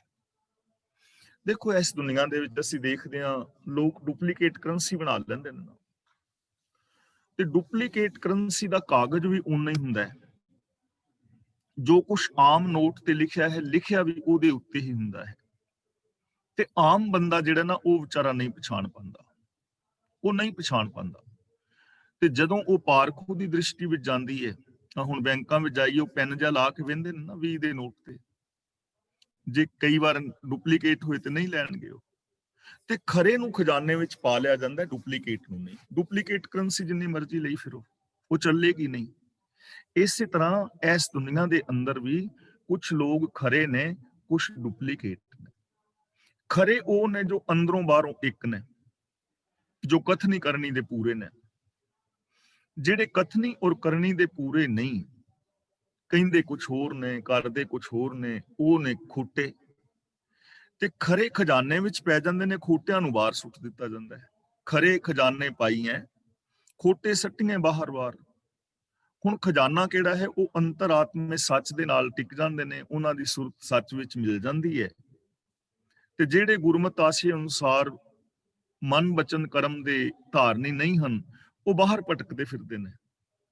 ਤਾਂ ਗੁਰੂ ਦੇ ਦਿੱਤੇ ਗਿਆਨ ਮੁਤਾਬਕ ਜੋ ਜ਼ਿੰਦਗੀ ਜੀ ਰਿਹਾ ਹੈ, ਉਹਨੂੰ ਖੋਟੇ ਖਰੇ ਦੀ ਪਛਾਣ ਹੋ ਜਾਂਦੀ ਹੈ। ਇਹ ਖਾਸ ਨੁਕਤਾ ਹੈ ਸਾਡੇ ਵਾਸਤੇ ਕਿ ਅਸੀਂ ਗੁਰੂ ਦੇ ਗਿਆਨ ਰਾਹੀਂ ਖੋਟੇ ਔਰ ਖਰੇ ਦੀ ਪਛਾਣ ਖੁਦ ਕਰਨੀ ਹੈ, ਆਪ ਕਰਨੀ ਹੈ। ਗੁਰੂ ਨੇ ਸਾਨੂੰ ਗਿਆਨ ਦੀ ਦਾਤ ਦੇਣੀ, ਗੁਰੂ ਨੇ ਸਾਨੂੰ ਪਰਖ ਵਾਲੀ ਮੱਤ ਦੇਣੀ ਹੈ, ਤੇ ਪਰਖਣਾ ਅਸੀਂ ਆਪ ਹੈ, ਗੁਰੂ ਦੇ ਗਿਆਨ ਦੀ ਕਸਵੱਟੀ ਤੇ ਗੁਰਬਾਣੀ ਦੀ ਕਸਵੱਟੀ ਤੇ। ਕਿ ਕਿਹੜੀ ਸ਼ੈ ਗੁਰਬਾਣੀ ਦੀ ਕਸਵੱਟੀ ਤੇ ਪੂਰੀ ਉਤਰਦੀ ਹੈ, ਉਹ ਅਸੀਂ ਆਪਣੇ ਖਜ਼ਾਨੇ ਪਾ ਲੈਣੀ ਹੈ। ਜਿਹੜੀ ਗੁਰਬਾਣੀ ਦੀ ਕਸਵੱਟੀ ਤੇ ਨਹੀਂ ਪੂਰੀ ਉਤਰਦੀ, ਉੱਪਰ ਹੀ ਸੁੱਟ ਦੇਣੀ ਗੱਲ, ਉਹਨੂੰ ਛੱਡ ਦੇਣਾ ਹੈ, ਉਸ ਕਰਮ ਨੂੰ ਛੱਡ ਦੇਣਾ ਹੈ। ਖੋਟੇ ਖਰੇ ਦੀ ਪਛਾਣ ਆਪ ਪੈਦਾ ਕਰਨੀ ਹੈ। ਬਾਣੀ ਪੜਨ ਦਾ ਤਾਂ ਲਾਭ ਹੈ, ਗੁਰਬਾਣੀ ਦੇ ਗਿਆਨ ਦੀ ਇਹ ਨਿਸ਼ਾਨੀ ਹੈ ਕਿ ਉਹਨੂੰ ਖੋਟੇ ਖਰੇ ਦੀ ਪਛਾਣ ਹੋ ਜਾਏਗੀ। ਤੇ ਦੇਖੋ, ਜੇ ਕੋਈ ਖੋਟੀ ਕਰੰਸੀ, ਖੋਟਾ ਨੋਟ, ਡੁਪਲੀਕੇਟ ਕਰੰਸੀ, ਨਕਲੀ ਨੋਟ ਤੁਹਾਨੂੰ ਦਵੇ ਔਰ ਤੁਹਾਨੂੰ ਪਤਾ ਹੋਏ ਕਿ ਇਹ ਨਕਲੀ ਨੋਟ ਹੈ, ਤਾਂ ਕੀ ਉਹ ਰੱਖ ਲੋਗੇ? ਜੇ ਕੋਈ ਤੁਹਾਨੂੰ 50 ਪਾਉਂਡ ਦਾ ਨੋਟ ਦਵੇ ਔਰ ਹੋਵੇ ਨਕਲੀ, ਤੇ ਕੀ ਤੁਸੀਂ ਉਹਦੇ ਖੁੱਲੇ ਪੈਸੇ ਦੇ ਦਿਓਗੇ? ਨਹੀਂ ਦੋਗੇ, ਤੁਸੀਂ ਕਹੋਗੇ ਨਕਲੀ ਹੈ। ਤੇ ਜੇ ਉਹ ਕੋਈ ਤੁਹਾਡਾ ਖਾਸ ਬੰਦਾ ਵੀ ਹੋਵੇ, ਤਾਂ ਕੀ ਫਿਰ ਤੁਸੀਂ ਉਹਨੂੰ ਦੇ ਦਿਓਗੇ?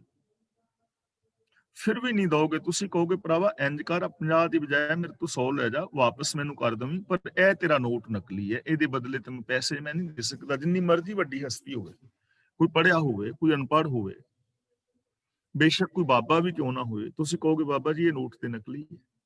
ਜੇ ਕੋਈ ਬਾਬਾ 10,000 ਦੇ ਪਾਉਂਡ ਨਕਲੀ ਦੇਵੇ ਤੇ ਕਵੇ ਕਿ ਆ ਲੋ ਵੀ ਤੁਸੀਂ ਮੈਨੂੰ ਬਾਅਦ ਵਿੱਚ ਇੰਡੀਆ ਭੇਜ ਦਿਆ ਦੇ ਪੈਸੇ, ਤਾਂ ਕੀ ਰੱਖ ਲੋਗੇ ਕਿ ਸਾਡੇ ਵੱਡੇ ਮਹਾਂਪੁਰਸ਼ ਨੇ ਉਹ ਨਕਲੀ ਨੋਟ ਦੇ ਗਏ ਨੇ? ਐਵੇਂ ਨਹੀਂ, ਤੁਸੀਂ ਕਹੋਗੇ ਬਾਬਾ ਜੀ ਵੈਸੇ ਭੇਜ ਦੇਵਾਂਗੇ ਅਸੀਂ ਪੈਸੇ, ਪਰ ਇਹ ਨਕਲੀ ਨੇ, ਇਹ ਆਪਣੇ ਕੋਲ ਹੀ ਰੱਖੋ, ਕਿਉਂਕਿ ਨਕਲੀਆਂ ਦਾ ਅਸਾਂ ਕਰਨਾ ਹੈ। ਸਾਡਾ ਪਿਓ ਵੀ ਕਵੇ ਤੇ ਅਸੀਂ ਆਪਣੇ ਪਿਤਾ ਨੂੰ ਵੀ ਕਵਾਂਗੇ ਕਿ ਪਿਤਾ ਜੀ ਤੁਸੀਂ ਠੱਗੇ ਗਏ ਹੋ, ਨਕਲੀ ਆ, ਤੁਸੀਂ ਫੜੋ, ਅਸਲੀ ਲਓ ਤੇ ਇਹਨੂੰ ਸੁੱਟੋ ਪਰਾਂ। ਨਕਲੀ ਨੂੰ ਕੋਈ ਜੇਬ ਵਿੱਚ ਨਹੀਂ ਪਾਏਗਾ। ਇਸ ਲਈ ਧਰਮ ਦੀ ਦੁਨੀਆ ਵਿੱਚ ਅਸੀਂ ਇਹ ਚੀਜ਼ ਨਹੀਂ ਵਰਤਦੇ। ਧਰਮ ਦੀ ਦੁਨੀਆ ਵਿੱਚ ਅਸੀਂ ਇਹ ਕਹਿੰਦੇ ਆ ਕਿ ਸਾਡੇ ਵੱਡੇ ਮਹਾਂਪੁਰਸ਼ ਨੇ ਕਹੀ ਸੀ, ਇਸ ਕਰਕੇ ਗੱਲ ਠੀਕ ਹੈ, ਜਾਂ ਫਲਾਣੇ ਭਾਈ ਨੇ ਕਹਿਤੀ, ਪ੍ਰਚਾਰਕ ਨੇ ਕਹਿਤੀ। ਹੁਣ ਜਿੰਨਾ ਮਰਜ਼ੀ ਕੋਈ ਵੱਡੀ ਹਸਤੀ ਹੋਵੇ, ਜੇ ਉਹ ਗੁਰਬਾਣੀ ਦੀ ਕਸਵੱਟੀ ਤੇ ਪੂਰੀ ਨਹੀਂ ਉਤਰਦੀ, ਜੇ ਉਹ ਚੀਜ਼ ਖਰੀ ਨਹੀਂ, ਤਾਂ ਉਹਨੂੰ ਛੱਡ ਦੇਣਾ ਚਾਹੀਦਾ ਹੈ। ਖੋਟੇ ਖਰੇ ਦੀ ਪਛਾਣ ਪੈਦਾ ਕਰਨੀ ਹੈ, ਮੇਨ ਚੀਜ਼ ਇਹ ਹੈ। ਜਦੋਂ ਤੱਕ ਸਾਨੂੰ ਖੋਟੇ ਖਰੇ ਦੀ ਪਛਾਣ ਨਹੀਂ ਆਉਂਦੀ, ਸੱਚ ਔਰ ਝੂਠ ਦੀ ਪਛਾਣ ਨਹੀਂ ਆਉਂਦੀ, ਅਸੀਂ ਝੂਠ ਹੀ ਇਕੱਠਾ ਕਰੀ ਜਾਵਾਂਗੇ, ਡੁਪਲੀਕੇਟ ਕਰੰਸੀ ਹੀ ਇਕੱਠੀ ਕਰੀ ਜਾਵਾਂਗੇ। ਉਹ ਕੋਈ ਗਿਆ ਸੀ ਨਾ ਬੈਂਕ ਵਿੱਚ, ਕਹਿਣ ਲੱਗਾ ਵੀ ਮੇਰਾ 5,000 ਰੁਪਈਆ ਜਮਾ ਕਰ ਦੇ, ਤੇ ਉਹ ਕਹਿਣ ਲੱਗਾ ਵੀ ਇਹ ਤੇ ਨਕਲੀ ਨੇ ਨੋਟ। ਕਹਿਣ ਲੱਗਾ ਤੈਨੂੰ ਕੀ, ਇਹ ਨਕਲੀ ਨੇ ਤੇ ਕਰ ਦੇ ਜਮਾ, ਮੇਰੇ ਖਾਤੇ 'ਚ ਹੀ ਜਾਣੇ ਨੇ ਨਾ, ਨਕਲੀ ਨੇ ਕਰ ਦੇ ਤੂੰ ਜਮਾ, ਮੇਰੇ ਖਾਤੇ 'ਚ ਜਾਣਗੇ ਨਾ। ਐਵੇਂ ਥੋੜੀ ਹੋ ਸਕਦਾ ਤੇਰੇ ਖਾਤੇ 'ਚ ਜਾਣੇ ਨੇ, ਖਾਤੇ 'ਚ ਜਾਣੇ ਨੇ, ਕੋਲ ਹੀ ਰੱਖ, ਐਵੇਂ ਕਰੇਗਾ ਥੋੜੀ ਕੋਈ। ਤਾਂ ਸਾਨੂੰ ਖੋਟੇ ਖਰੇ ਦੀ ਪਛਾਣ ਹੋਣੀ ਚਾਹੀਦੀ ਹੈ, ਨਹੀਂ ਤਾਂ ਅਸੀਂ ਡੁਪਲੀਕੇਟ ਕਰੰਸੀ ਚੁੱਕੀ ਫਿਰਾਂਗੇ।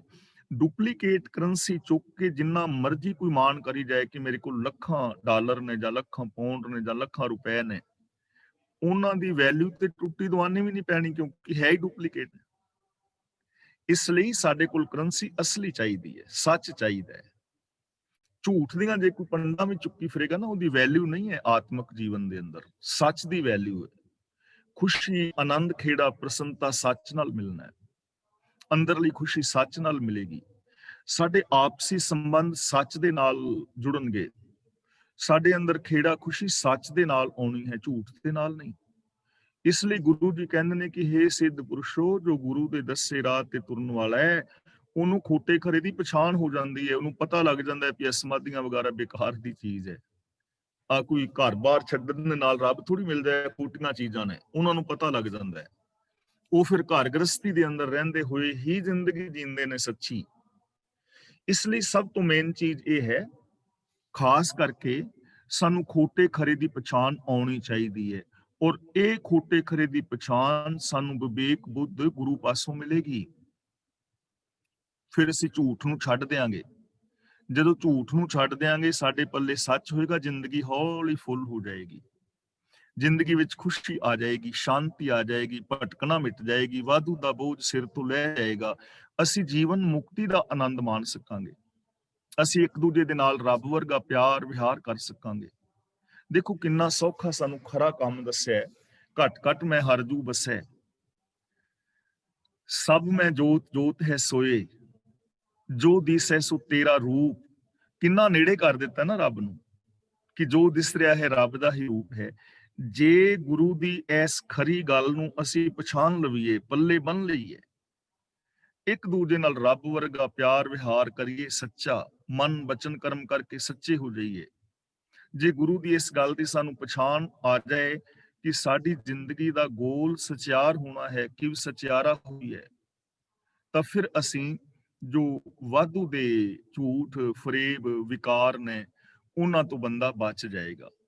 ਅਗਲਾ ਬਚਨ ਗੁਰਦੇਵ ਪਾਤਸ਼ਾਹ ਜੀ ਕਰਦੇ ਨੇ, ਗੁਰਮੁਖ ਲਾਗੈ ਸਹਿਜ ਧਿਆਨ।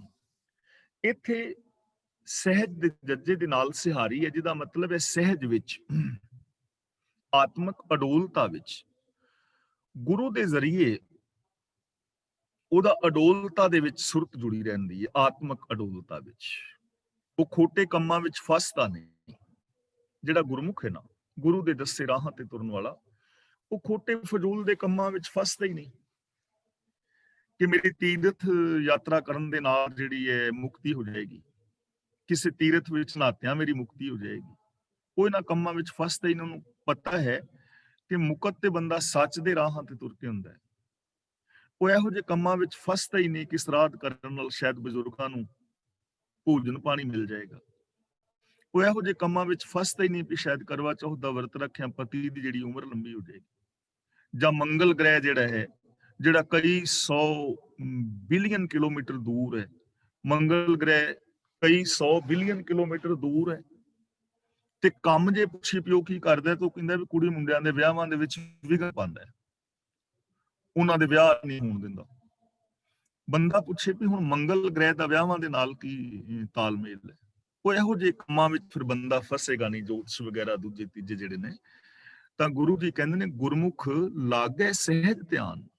ਗੁਰੂ ਦੇ ਗਿਆਨ ਮੁਤਾਬਕ ਜੋ ਜ਼ਿੰਦਗੀ ਜੀਣ ਵਾਲਾ ਇਨਸਾਨ ਹੈ, ਉਹਦਾ ਆਤਮਕ ਅਡੋਲਤਾ ਵਿੱਚ ਧਿਆਨ ਲੱਗ ਜਾਂਦਾ ਹੈ, ਸੁਰਤ ਟਿਕ ਜਾਂਦੀ ਹੈ। ਯਾਨੀ ਉਹ ਮਨ ਬਚਨ ਔਰ ਕਰਮ ਕਰਕੇ ਸੱਚ ਦਾ ਧਾਰਨੀ ਹੋ ਜਾਂਦਾ ਹੈ, ਉਹਨੂੰ ਸੱਚ ਦੀ ਸਮਝ ਆ ਜਾਂਦੀ ਹੈ, ਸੱਚ ਦੇ ਅੰਦਰ ਉਹ ਟਿਕ ਜਾਂਦਾ ਹੈ। ਉਹਦਾ ਫਿਰ ਮਨ ਇਧਰ ਉਧਰ ਭਟਕਦਾ ਨਹੀਂ ਹੈ। ਗੁਰਮੁਖ ਦਰਗਾਹ ਸਿਫਤ ਸਮਾਈ। ਇੱਥੇ ਸਿਫਤ ਨੂੰ ਤੁਸੀਂ ਧਿਆਨ ਨਾਲ ਦੇਖੋਗੇ ਨਾ, ਤਾਂ ਸਿਫਤ ਦੇ ਤੱਤੇ ਨਾਲ ਸਿਹਾਰੀ ਲੱਗੀ ਹੈ, ਜਿਹਦਾ ਮਤਲਬ ਸਿਫਤ ਦੇ ਰਾਹੀਂ, ਸਿਫਤ ਦੇ ਰਾਹੀਂ ਸਮਾਏ ਦਾ ਮਤਲਬ ਸਮਾ ਜਾਂਦਾ ਹੈ। ਦਰਗਾਹ ਦਾ ਮਤਲਬ ਰੱਬੀ ਹਜ਼ੂਰੀ ਵਿੱਚ। ਤਾਂ ਜੋ ਗੁਰੂ ਦੇ ਦੱਸੇ ਰਾਹ ਤੇ ਤੁਰਨ ਵਾਲਾ ਮਨੁੱਖ ਹੈ ਨਾ, ਪ੍ਰਭੂ ਦੀ ਸਿਫਤ ਸਲਾਹ ਦੀ ਰਾਹੀਂ ਪ੍ਰਭੂ ਦੇ ਵਿੱਚ ਹੀ ਸਮਾ ਜਾਂਦਾ ਹੈ, ਰੱਬੀ ਹਜ਼ੂਰੀ ਦੇ ਵਿੱਚ ਟਿਕਿਆ ਰਹਿੰਦਾ ਹੈ। ਦਰਗਾਹ ਦਾ ਮਤਲਬ ਰੱਬੀ ਹਜ਼ੂਰੀ, ਰੱਬ ਨੂੰ ਹਾਜ਼ਰ ਨਾਜ਼ਰ ਸਮਝਦਾ ਹੈ, ਉਹਦੇ ਗੁਣਾਂ ਦੇ ਵਿੱਚ ਸਮਾ ਜਾਂਦਾ ਹੈ। ਗੁਣ ਕਹੇ ਗੁਣੀ ਸਮਾਵਣਿਆ। ਜੋ ਗੁਣ ਗਾਣ ਵਾਲਾ ਹੈ, ਉਹ ਗੁਣੀ ਦੇ ਅੰਦਰ ਹੀ ਸਮਾ ਜਾਏਗਾ। ਜਿਹੜੀ ਚੀਜ਼ ਨੂੰ ਅਸੀਂ ਬਾਰ-ਬਾਰ ਰਿਪੀਟ ਕਰਦੇ ਹਾਂ ਨਾ, ਉਹ ਚੀਜ਼ ਸਾਨੂੰ ਯਾਦ ਹੋ ਜਾਂਦੀ ਹੈ, ਉਹ ਫਿਰ ਸਾਡੇ ਅੰਦਰੋਂ ਨਿਕਲਦੀ ਨਹੀਂ। ਜਿਵੇਂ ਅਸੀਂ ਕਰੀਬ ਸਾਰੇ ਬਹੁਤੇ ਵੀਰ ਭੈਣਾਂ ਅਸੀਂ ਇੰਡੀਆ ਤੋਂ ਆਏ ਆ ਨਾ, ਤੇ ਬੇਸ਼ੱਕ ਹੁਣ ਸਾਡੀ 60 70 ਸਾਲ ਉਮਰ ਹੋ ਗਈ, ਕਿਸੇ ਦੀ 50 55, ਅਸੀਂ ਇਸ ਦੇ ਕਰੀਬ ਜਾਂ ਸਾਰੇ ਇਸ ਤੋਂ ਉੱਤੇ ਹੀ ਹਾਂ। ਪਰ ਮੇਰੇ ਖਿਆਲ ਦੇ ਵਿੱਚ 10 ਤੱਕ ਸਾਨੂੰ ਪਹਾੜੇ ਸਾਰਿਆਂ ਨੂੰ ਯਾਦ ਹੋਣੇ ਨੇ, ਜਿੱਥੋਂ ਤੱਕ ਮੇਰਾ ਖਿਆਲ ਹੈ। ਮੈਨੂੰ ਤੇ ਯਾਦ ਨੇ। ਉਹਦਾ ਰੀਜ਼ਨ ਇਹ ਹੈ ਕਿ ਹਾਲੇ ਮੈਂ ਕਦੀ ਪਹਾੜੇ ਪੜ੍ਹੇ ਨਹੀਂ, ਬਾਰ-ਬਾਰ ਉਹਨਾਂ ਨੂੰ ਰਿਪੀਟ ਨਹੀਂ ਕੀਤਾ, ਪਰ 10 ਤੱਕ ਪਹਾੜੇ ਕਿਉਂ ਯਾਦ ਨੇ?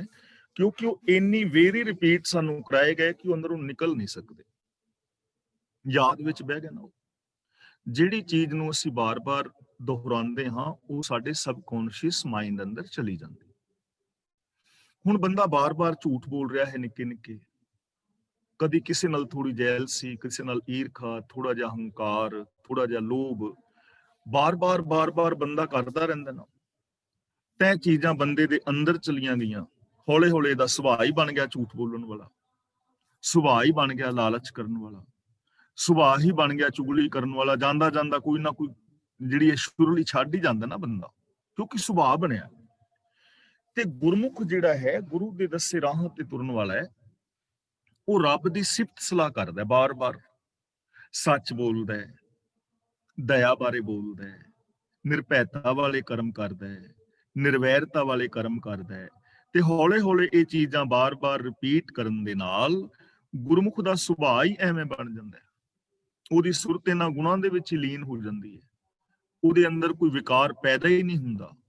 ਉਹ ਰੱਬ ਦੇ ਵਿੱਚ ਸਮਾ ਕੇ ਰੱਬ ਵਰਗਾ ਹੀ ਹੋ ਜਾਂਦਾ ਹੈ, ਦਇਆ ਸਰੂਪ ਹੋ ਜਾਂਦਾ ਹੈ, ਨਿਰਵੈਰ ਸਰੂਪ ਹੋ ਜਾਂਦਾ ਹੈ। ਤਾਂ ਗੁਰੂ ਜੀ ਕਹਿੰਦੇ ਨੇ ਕਿ ਇਹ ਜੋਗੀ ਜਨੋ ਰੱਬ ਨੂੰ ਮਿਲਣ ਲਈ ਸਮਾਧੀਆਂ ਲਾਉਣ ਦੀ ਲੋੜ ਨਹੀਂ, ਰੱਬ ਨੂੰ ਮਿਲਣ ਲਈ ਜੰਗਲਾਂ ਵਿੱਚ ਭਟਕਣ ਦੀ ਲੋੜ ਨਹੀਂ, ਗੁਫਾਵਾਂ ਵਿੱਚ ਵੜਨ ਦੀ ਲੋੜ ਨਹੀਂ, ਪਹਾੜਾਂ ਦੇ ਉੱਤੇ ਕੰਦਰਾਂ ਵਿੱਚ ਚੜਨ ਦੀ ਜ਼ਰੂਰਤ ਨਹੀਂ, ਤਿਆਗ ਕਰਨ ਦੀ ਲੋੜ ਨਹੀਂ, ਸਗੋਂ ਸੰਸਾਰ ਦੇ ਅੰਦਰ ਰਹਿੰਦਿਆਂ ਸ਼ੁਭ ਗੁਣਾਂ ਦੇ ਧਾਰਨੀ ਹੋਣ ਦੀ ਲੋੜ ਹੈ, ਗਿਆਨ ਵਾਲੀ ਜ਼ਿੰਦਗੀ ਜੀਣ ਦੀ ਲੋੜ ਹੈ, ਗੁਰਬਾਣੀ ਅਨੁਸਾਰ ਜ਼ਿੰਦਗੀ ਜੀਣ ਦੀ ਜ਼ਰੂਰਤ ਹੈ, ਸਿਫਤ ਸਲਾਹ ਕਰਨ ਦੀ ਜ਼ਰੂਰਤ ਹੈ। ਕਿਉਂਕਿ ਜੋ ਗੁਰੂ ਗਿਆਨ ਰਾਹੀਂ ਪ੍ਰਭੂ ਦੀ ਸਿਫਤ ਸਲਾਹ ਕਰਦਾ ਹੈ, ਉਹ ਹਮੇਸ਼ਾ ਹੀ ਪ੍ਰਭੂ ਦੀ ਹਜ਼ੂਰੀ ਵਿੱਚ ਟਿਕਿਆ ਰਹਿੰਦਾ ਹੈ, ਉਹਦੇ ਅੰਦਰ ਹੀ ਸਮਾ ਜਾਂਦਾ ਹੈ। ਅਗਲਾ ਬਚਨ ਕਰਦੇ ਨੇ ਨਾਨਕ ਗੁਰਮੁਖ ਬੰਧ ਨਾ ਪਾਏ। ਗੁਰਮੁਖ ਦਾ ਮਤਲਬ ਜੋ ਗੁਰੂ ਦੇ ਹੁਕਮ ਵਿੱਚ ਤੁਰਨ ਵਾਲਾ ਹੈ, ਬੰਧ ਦਾ ਮਤਲਬ ਰੋਕ। ਉਹਦੇ ਆਤਮਿਕ ਜੀਵਨ ਦੇ ਅੰਦਰ ਕੋਈ ਵਿਕਾਰ ਰੋਕ ਨਹੀਂ ਪਾ ਸਕਦਾ, ਉਹਦੇ ਆਤਮਿਕ ਜੀਵਨ ਵਿੱਚ ਰੋਕ ਨਹੀਂ ਪੈਂਦੀ, ਉਹ ਅਵਸ਼ ਜਿੱਤਦਾ ਹੈ। ਜਿਵੇਂ ਅਸੀਂ ਰੋਜ਼ ਪਾਵਨ ਬਾਣੀ ਪੜ੍ਹਦੇ ਆ ਨਾ, ਬਾਣੀ ਗੁਰੂ ਹੈ ਬਾਣੀ, ਵਿੱਚ ਬਾਣੀ ਅੰਮ੍ਰਿਤ। ਇੱਥੇ ਰੁਕ ਜਾਣਾ, ਵਿਸ਼ਰਾਮ ਲਗਾਣਾ, ਅੰਮ੍ਰਿਤ ਸਾਰੇ ਨਹੀਂ ਪੜ੍ਹਨਾ। ਇਸ ਪਾਵਨ ਪੰਕਤੀਆਂ ਦੇ ਵਿਸ਼ਰਾਮ ਆਪ ਧਿਆਨ ਨਾਲ ਸੁਣ ਲਓ। ਬਾਣੀ ਗੁਰੂ ਹੈ ਬਾਣੀ, ਵਿੱਚ ਬਾਣੀ ਅੰਮ੍ਰਿਤ ਸਾਰੇ, ਗੁਰ ਬਾਣੀ ਕਹੈ ਸੇਵਕ ਜਨ ਮਾਨੈ, ਪ੍ਰਤੱਖ ਗੁਰੂ ਨਿਸਤਾਰੇ। ਕਿ ਬਾਣੀ ਗੁਰੂ ਰੂਪ ਹੈ ਔਰ ਗੁਰੂ ਬਾਣੀ ਰੂਪ ਹੈ। ਗੁਰਬਾਣੀ ਦੇ ਅੰਦਰ ਕੀ ਹੈ? ਵਿੱਚ ਬਾਣੀ ਅੰਮ੍ਰਿਤ, ਗੁਰੂ ਦੇ ਗਿਆਨ ਦੇ ਅੰਦਰ ਅੰਮ੍ਰਿਤ ਹੈ, ਬਾਣੀ ਦੇ ਅੰਦਰ ਆਤਮਿਕ ਜੀਵਨ ਦੇਣ ਵਾਲਾ ਜੀਵਨ ਜਲ ਹੈ। ਸਾਰੇ ਦਾ ਮਤਲਬ ਸੰਭਾਲੇ, ਜੋ ਇਸ ਗੁਰੂ ਦੇ ਗਿਆਨ ਨੂੰ ਆਪਣੇ ਹਿਰਦੇ ਵਿੱਚ ਸੰਭਾਲੇਗਾ, ਆਪਣੇ ਹਿਰਦੇ ਵਿੱਚ ਵਸਾਏਗਾ। ਗੁਰ ਬਾਣੀ ਕਹੈ, ਜੋ ਗੁਰੂ ਪ੍ਰਭੂ ਦੀ ਸਿਫਤ ਸਲਾਹ ਦੀ ਬਾਣੀ ਕਹਿੰਦਾ ਹੈ। ਸੇਵਕ ਜਨ ਮਾਨੈ, ਤੇ ਗੁਰੂ ਦਾ ਸੇਵਕ ਉਸ ਨੂੰ ਮੰਨ ਲੈਂਦਾ ਹੈ। ਪ੍ਰਤੱਖ ਗੁਰੂ ਨਿਸਤਾਰੇ, ਪ੍ਰਤੱਖ ਦਾ ਮਤਲਬ ਪ੍ਰਗਟ ਤੌਰ ਤੇ, ਪ੍ਰਤੱਖ ਗੁਰੂ ਨਿਸਤਾਰੇ, ਪ੍ਰਗਟ ਤੌਰ ਤੇ ਗੁਰੂ ਉਹਦਾ ਪਾਰ ਉਤਾਰਾ ਕਰ ਦੇਵੇਗਾ। ਗੁਰੂ ਦੇ ਗਿਆਨ ਰਾਹੀਂ ਉਹਦਾ ਪਾਰ ਉਤਾਰਾ ਹੋ ਜਾਏਗਾ, ਉਹ ਵਿਕਾਰਾਂ ਤੋਂ ਬਚ ਜਾਏਗਾ। ਕੋਈ ਵਿਕਾਰ, ਕੋਈ ਲੋਭ ਲਾਲਚ ਗੁਰੂ ਦੇ ਦੱਸੇ ਰਾਹਾਂ ਤੇ ਤੁਰਨ ਵਾਲੇ ਇਨਸਾਨ ਦੇ ਰਾਹਾਂ ਵਿੱਚ, ਆਤਮਿਕ ਜੀਵਨ ਵਿੱਚ ਬੰਦ ਨਹੀਂ ਪਾ ਸਕਦਾ, ਰੋਕ ਨਹੀਂ ਅਟਕਾ ਸਕਦਾ। ਕਾਮ ਕ੍ਰੋਧ ਲੋਭ ਮੋਹ ਉਹਨੂੰ ਅਟਕਾ ਨਹੀਂ ਸਕਦੇ, ਕਿਉਂਕਿ ਉਹਦੀ ਜ਼ਿੰਦਗੀ ਦੇ ਅੰਦਰ ਸਤ, ਸੰਤੋਖ, ਦਇਆ, ਧਰਮ, ਧੀਰਜ ਆਦਿਕ ਗੁਣ ਨੇ। ਕੋਈ ਲਾਲਚ ਉਹਨੂੰ ਨਹੀਂ ਅਟਕਾ ਸਕਦਾ। ਸਾਹਿਬਜ਼ਾਦਿਆਂ ਅੱਗੇ ਕਿੱਡਾ ਵੱਡਾ ਲਾਲਚ ਰੱਖਿਆ ਜਾਂਦਾ ਹੈ ਕਿ ਤੁਹਾਨੂੰ ਰਾਜ ਭਾਗ ਦਿਆਂਗੇ। ਜਿੰਨੇ ਸ਼ਹੀਦ ਸਿੰਘ ਸਿੰਘਣੀਆਂ ਹੋਏ ਨੇ, ਕਿੰਨਾ ਵੱਡਾ ਲਾਲਚ ਦਿੱਤਾ ਜਾਂਦਾ ਹੈ ਕਿ ਤੁਹਾਡੀਆਂ ਆਉਣ ਵਾਲੀਆਂ ਪੀੜ੍ਹੀਆਂ ਬਾਦਸ਼ਾਹ ਹੋਣਗੀਆਂ, ਜੰਗੀਰਾਂ ਹੋਣਗੀਆਂ ਉਹਨਾਂ ਦੇ ਕੋਲ। ਕੋਈ ਲਾਲਚ ਉਹਨਾਂ ਨੂੰ ਅਟਕਾ ਸਕਿਆ? ਕਿਸੇ ਲਾਲਚ ਤੇ ਕੋਈ ਅਟਕਿਆ? ਸਵਾਲ ਹੀ ਨਹੀਂ ਪੈਦਾ ਹੁੰਦਾ। ਤੇ ਫਿਰ ਡਰ ਦਿੱਤੇ ਗਏ ਕਿ ਤੁਹਾਡੇ ਬੱਚੇ ਮਾਰ ਦਿੱਤੇ ਜਾਣਗੇ, ਔਰ ਡਰ ਦਿੱਤੇ ਹੀ ਨਹੀਂ ਗਏ, ਮਾਸੂਮ ਬੱਚਿਆਂ ਦੇ ਟੁਕੜੇ ਟੁਕੜੇ ਕਰਕੇ ਮਾਵਾਂ ਦੇ ਗਲਿਆਂ ਦੇ ਹਾਰ ਬਣਾ ਦਿੱਤੇ, ਚਰਖੜੀਆਂ ਤੇ ਚੜਾ ਦਿੱਤਾ, ਆਰਿਆਂ ਨਾਲ ਚੀਰ ਦਿੱਤਾ, ਦੇਗਾਂ ਵਿੱਚ ਉਬਾਲ ਕੇ ਵੇਖ ਲਿਆ, ਪਰ ਕੋਈ ਡਰ ਉਹਨਾਂ ਨੂੰ ਰੋਕ ਸਕਿਆ? ਤਾਂ ਗੁਰੂ ਜੀ ਕਹਿੰਦੇ ਨੇ, ਜੋ ਗੁਰੂ ਦੇ ਦੱਸੇ ਰਾਹਾਂ ਤੇ ਤੁਰਨ ਵਾਲੇ ਇਨਸਾਨ ਨੇ, ਜੋ ਸੱਚ ਦੇ ਧਾਰਨੀ ਹੋ ਗਏ ਨੇ, ਕੋਈ ਵੀ ਵਿਕਾਰ ਉਹਨਾਂ ਦੀ ਜ਼ਿੰਦਗੀ ਦੇ ਅੰਦਰ ਬੰਦ ਨਹੀਂ ਪਾ ਸਕਦਾ, ਰੋਕ ਨਹੀਂ ਅਟਕਾ ਸਕਦਾ। ਉਹ ਆਪਣੇ ਜੀਵਨ ਦੇ ਅੰਦਰ ਸਫਲ ਹੁੰਦੇ ਨੇ, ਉਹਨਾਂ ਦਾ ਪਾਰ ਉਤਾਰਾ ਹੁੰਦਾ। ਗੁਰਮੁਖ ਨਾਮ ਨਿਰੰਜਨ ਪਾਏ। ਨਿਰੰਜਨ ਦਾ ਮਤਲਬ ਮਾਇਆ ਦੀ ਮੈਲ ਤੋਂ ਰਹਿਤ, ਨਾਮ ਦਾ ਮਤਲਬ ਜੋ ਰੱਬੀ ਗੁਣ ਨੇ। ਪ੍ਰਭੂ ਦਾ ਹੁਕਮ ਹੈ। ਗੁਰਮੁਖ ਦਾ ਮਤਲਬ ਗੁਰੂ ਦੇ ਦੱਸੇ ਰਾਹਾਂ ਤੇ ਤੁਰਨ ਵਾਲਾ, ਗੁਰੂ ਦੇ ਹੁਕਮ ਵਿੱਚ ਤੁਰਨ ਵਾਲਾ ਜੋ ਹੈ, ਗੁਰੂ ਗਿਆਨ ਮੁਤਾਬਕ ਜ਼ਿੰਦਗੀ ਜੀਣ ਵਾਲਾ ਹੈ, ਮਾਇਆ ਦੀ ਮੈਲ ਤੋਂ ਰਹਿਤ ਪ੍ਰਭੂ ਦੇ ਗੁਣ ਪ੍ਰਾਪਤ ਕਰ ਲੈਂਦਾ ਹੈ, ਰੱਬੀ ਗੁਣਾਂ ਦਾ ਧਾਰਨੀ ਹੋ ਜਾਂਦਾ ਹੈ, ਰੱਬੀ ਹੁਕਮ ਨੂੰ ਸਮਝ ਲੈਂਦਾ ਹੈ। ਉਹਨੂੰ ਪਤਾ ਲੱਗ ਜਾਂਦਾ ਹੈ ਕਿ ਇਹ ਸਾਰਾ ਸੰਸਾਰ ਰੱਬੀ ਹੁਕਮ ਦੇ ਅੰਦਰ ਕਾਰ ਕਰ ਰਿਹਾ ਹੈ, ਹੁਕਮ ਤੋਂ ਬਾਹਰ ਕੁਝ ਨਹੀਂ ਹੋ ਸਕਦਾ। ਉਹ ਹੁਕਮ ਦੇ ਵਿੱਚ ਤੁਰਦਾ ਹੈ ਔਰ ਰੱਬੀ ਗੁਣਾਂ ਦਾ ਉਤਾਰਨੀ ਹੁੰਦਾ ਹੈ। ਰੱਬ ਦੇ ਗੁਣਾਂ ਨੂੰ ਪਾ ਲੈਣਾ ਹੀ ਨਾਮ ਨੂੰ ਪਾ ਲੈਣਾ। ਦੇਖੋ ਰੱਬ ਦਾ ਨਾਮ ਕੀ ਹੈ? ਸਤਨਾਮ। ਰੱਬ ਦਾ ਨਾਮ ਹੈ ਨਾ ਸੱਚਾਈ, ਤਾਂ ਸੱਚਾਈ ਨੂੰ ਪਾ ਲੈਣਾ ਹੀ ਨਾਮ ਨੂੰ ਪਾ ਲੈਣਾ। ਰੱਬ ਦਾ ਨਾਮ ਕੀ ਹੈ? ਨਿਰਭਉ, ਨਿਰਵੈਰ। ਇਹ ਸਾਰੇ ਨਾਮ ਨੇ ਨਾ, ਗੁਣ ਨੇ। ਇਹਨਾਂ ਗੁਣਾਂ ਨੂੰ ਪਾ ਲੈਣਾ ਹੀ ਰੱਬ ਨੂੰ ਪਾ ਲੈਣਾ ਹੈ।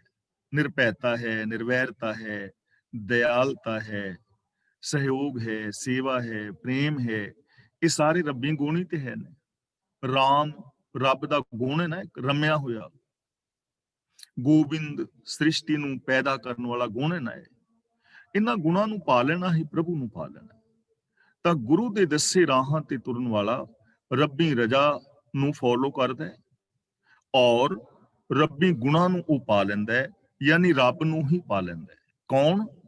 ਜੋ ਗੁਰੂ ਦੇ ਦੱਸੇ ਰਾਹਾਂ ਤੇ ਚੱਲਣ ਵਾਲਾ ਹੈ।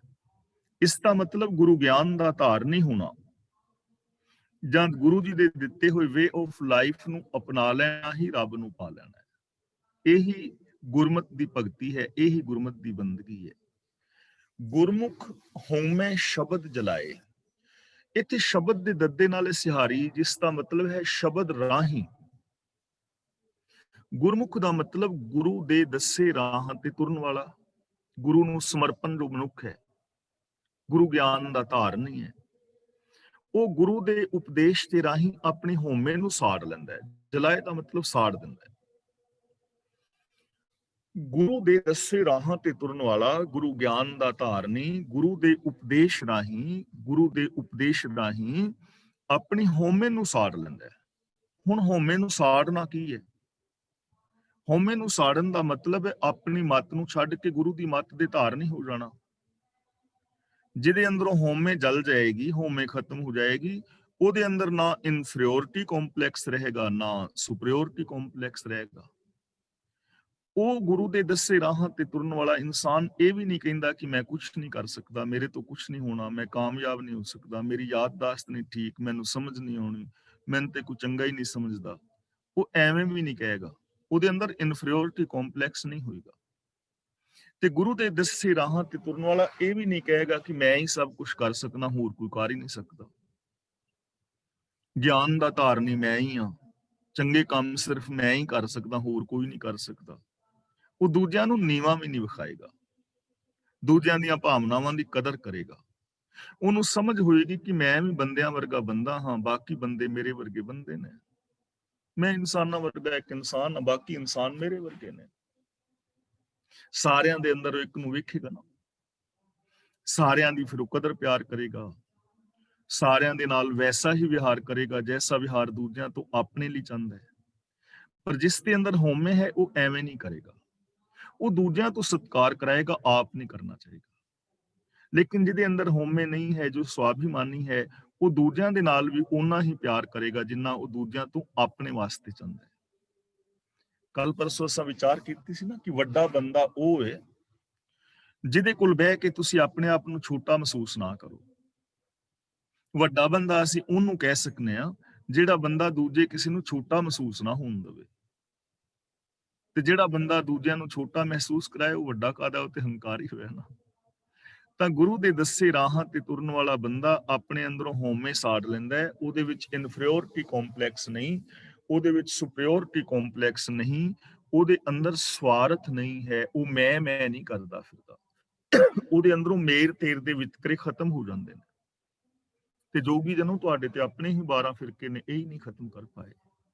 ਇਸ ਲਈ ਗੁਰੂ ਜੀ ਸਮਝਾ ਰਹੇ ਨੇ ਕਿ ਜੰਗਲਾਂ ਵਿੱਚ ਵਿਚਰਨ ਦੀ ਲੋੜ ਨਹੀਂ, ਸਮਾਧੀਆਂ ਲਾਉਣ ਦੀ ਲੋੜ ਨਹੀਂ, ਗ੍ਰਸਤ ਨੂੰ ਤਿਆਗਣ ਦੀ ਲੋੜ ਨਹੀਂ, ਹਉਮੈ ਨੂੰ ਖਤਮ ਕਰਨ ਦੀ ਲੋੜ ਹੈ। ਪਰ ਜੇ ਜੰਗਲਾਂ ਵਿੱਚ ਆ ਕੇ ਵੀ ਹਉਮੈ ਹੀ ਹੈ, ਤਿਆਗ ਕਰਨ ਤੋਂ ਬਾਅਦ ਹਉਮੈ ਹੋਰ ਵੱਧ ਗਈ ਹੈ, ਤਾਂ ਉਹਦਾ ਲਾਭ ਨਾ ਹੋਇਆ। गुरमुख साचे के गुण गाए। गुरु अनुसारी जो पुरुष है, गुरु ज्ञान का जो धारनी है, ਉਹਦੀ ਇਹ ਨਿਸ਼ਾਨੀ ਹੋਏਗੀ ਕਿ ਸਾਚੇ ਕੇ ਗੁਣ ਗਾਏ, ਉਹ ਸੱਚੇ ਦੇ ਗੁਣ ਗਾਏਗਾ, ਸਿਫਤ ਸਲਾਹ ਕਰੇਗਾ। ਉਹਦੀ ਪੋਜ਼ਿਟਿਵ ਸੋਚ ਹੋਏਗੀ, ਨੈਗੇਟਿਵ ਨਹੀਂ ਹੋਏਗੀ, ਨੈਗੇਟਿਵਿਟੀ ਨਹੀਂ ਹੋਏਗੀ। ਉਹਨੂੰ ਜਦੋਂ ਵੇਖੋਗੇ ਗੁਣਾਂ ਦੀ ਗੱਲ ਕਰੇਗਾ, ਅਵਗੁਣਾਂ ਦੀ ਨਹੀਂ ਕਰੇਗਾ। ਇਹ ਨਿਸ਼ਾਨੀ ਹੈ ਗੁਰਮੁਖ ਦੀ, ਗਿਆਨਵਾਨ ਇਨਸਾਨ ਦੀ। ਉਹ ਹਰ ਥਾਂ ਦੇ ਉੱਤੇ ਕੋਈ ਨਾ ਕੋਈ ਗੁਣ ਵੇਖਦਾ ਹੈ, ਕਿਉਂਕਿ ਹਰ ਥਾਂ ਦੇ ਉੱਤੇ ਹਰ ਇਨਸਾਨ ਦੇ ਅੰਦਰ ਕੋਈ ਨਾ ਕੋਈ ਗੁਣ ਹੈ। ਜਿਹੜੀ ਬਿਲਕੁਲ ਬੰਦ ਘੜੀ ਪਈ ਹੈ ਨਾ, 24 ਘੰਟਿਆਂ ਦੇ ਵਿੱਚ 2 ਵਾਰੀ ਉਹ ਵੀ ਟਾਈਮ ਠੀਕ ਦਿੰਦੀ ਹੈ। ਇਸ ਦੁਨੀਆ ਵਿੱਚ ਨਿਕੰਮਾ ਕੁਛ ਨਹੀਂ ਹੁੰਦਾ, ਹਰ ਇੱਕ ਦੇ ਅੰਦਰ ਕੋਈ ਨਾ ਕੋਈ ਗੁਣ ਮੌਜੂਦ ਹੁੰਦਾ ਹੈ। ਪਹਿਲੀ ਗੱਲ ਤੇ ਹਰ ਬੰਦੇ ਦੇ ਵਿੱਚ ਹੀ ਗੁਣ ਮੌਜੂਦ ਨੇ। ਇਹ ਗੱਲ ਵੱਖਰੀ ਹੈ ਕਿ ਬੰਦਾ ਉਹਨਾਂ ਗੁਣਾਂ ਨੂੰ ਯੂਜ਼ ਨਹੀਂ ਕਰ ਰਿਹਾ, ਉਹਨੂੰ ਇਸ ਚੀਜ਼ ਦਾ ਅਹਿਸਾਸ ਨਹੀਂ ਹੈ ਕਿ ਮੇਰੇ ਅੰਦਰ ਇਹ ਪੋਸੀਬਿਲਿਟੀਜ਼ ਨੇ। ਸਾਰਿਆਂ ਦੇ ਵਿੱਚ ਹੈ ਨੇ, ਮੇਰੇ ਵਿੱਚ ਵੀ, ਤੁਹਾਡੇ ਵਿੱਚ ਵੀ, ਪਰ ਅਸੀਂ ਇਹਨਾਂ ਗੁਣਾਂ ਨੂੰ ਯੂਜ਼ ਨਹੀਂ ਕਰਦੇ। ਅਸੀਂ ਕੁਛ ਐਕਸਟਰਾ ਨਵਾਂ ਕਿਉਂ ਨਹੀਂ ਕਰ ਪਾਉਂਦੇ? ਆਮ ਜੋ ਬੰਦਾ ਹੈ ਕਿਉਂ ਨਹੀਂ ਕਰ ਪਾਉਂਦਾ? ਕਿਉਂਕਿ ਉਹਦਾ ਆਪਣਾ ਇੱਕ ਕੰਫਰਟ ਜ਼ੋਨ ਬਣਿਆ ਹੈ, ਉਸ ਕੰਫਰਟ ਜ਼ੋਨ ਚੋਂ ਬਾਹਰ ਨਹੀਂ ਆਉਣਾ ਚਾਹੁੰਦਾ। ਜਦੋਂ ਤੱਕ ਅਸੀਂ ਆਪਣੇ ਕੰਫਰਟ ਜ਼ੋਨ ਨੂੰ ਤੋੜ ਕੇ ਬਾਹਰ ਨਹੀਂ ਆਉਂਦੇ, ਉਦੋਂ ਤੱਕ ਕੁਛ ਨਵਾਂ ਨਹੀਂ ਹੁੰਦਾ। ਮਿਸਾਲ ਵਜੋਂ ਅਸੀਂ ਆਪਣਾ ਇੱਕ ਟਾਈਮ ਟੇਬਲ ਬਣਾ ਲਿਆ ਕਿ ਇੰਨੇ ਵਜੇ ਸੌਣਾ ਹੈ, ਇੰਨੇ ਵਜੇ ਜਾਗਣਾ ਹੈ, ਇਹ ਕੰਮ ਕਰਨੇ ਨੇ, ਸਾਡਾ ਕੰਮ ਚੱਲੀ ਜਾ ਰਿਹਾ ਹੈ। ਹੁਣ ਜੇ ਅਸੀਂ ਕੁਛ ਐਕਸਟਰਾ ਚਾਹੁੰਦੇ ਆ ਤਾਂ ਸਾਨੂੰ ਇਸ ਕੰਫਰਟ ਜ਼ੋਨ ਚੋਂ ਬਾਹਰ ਆਉਣਾ ਪਵੇਗਾ। ਜੇ ਅਸੀਂ ਚਾਹੁੰਦੇ ਆ ਕਿ ਸਾਡੇ ਗਿਆਨ ਵਿੱਚ ਵਾਧਾ ਹੋਏ ਤਾਂ ਸਾਨੂੰ ਟਾਈਮ ਟੇਬਲ ਸੈੱਟ ਕਰਨਾ ਪਵੇਗਾ ਨਾ, ਸਾਨੂੰ ਪੜ੍ਹਨਾ ਪਵੇਗਾ। ਤੇ ਜੇ ਮੈਂ ਕਹਾਂ ਕਿ ਮੈਂ ਸੁੱਤਾ ਹੀ ਰਵਾਂ ਤਾਂ ਫਿਰ ਮੈਂ ਨਵਾਂ ਨਹੀਂ ਕੁਝ ਸਿੱਖ ਸਕਦਾ, ਮੈਂ ਕੁਛ ਨਵਾਂ ਨਹੀਂ ਸਿੱਖ ਸਕਦਾ। ਜਿਵੇਂ ਅਸੀਂ ਆਪਣੀ ਜ਼ਿੰਦਗੀ ਬਣਾ ਲਈਏ ਕਿ ਠੀਕ ਹੈ, ਈਰਖਾ ਦਵੇਸ਼ ਨਾਲ ਚੱਲੀ ਜਾ ਰਿਹਾ ਹੈ, ਤਾਂ ਫਿਰ ਅਸੀਂ ਪਿਆਰ ਮੁਹੱਬਤ ਕਰ ਨਹੀਂ ਪਾਵਾਂਗੇ ਨਾ, ਸੱਚ ਬੋਲ ਨਹੀਂ ਪਾਵਾਂਗੇ। ਇਸ ਲਈ ਜ਼ਰੂਰਤ ਹੈ ਇਸ ਕੰਫਰਟ ਜ਼ੋਨ ਦੇ ਵਿੱਚੋਂ ਬਾਹਰ ਆਏ ਬੰਦਾ ਤਾਂ ਵਿਕਾਸ ਕਰੇਗਾ। ਆਪਣੀ ਜੋ ਸੀਮਤ ਸੋਚ ਹੈ ਇਹਦੇ ਵਿੱਚੋਂ ਬਾਹਰ ਆਉਣ ਦੀ ਲੋੜ ਹੈ।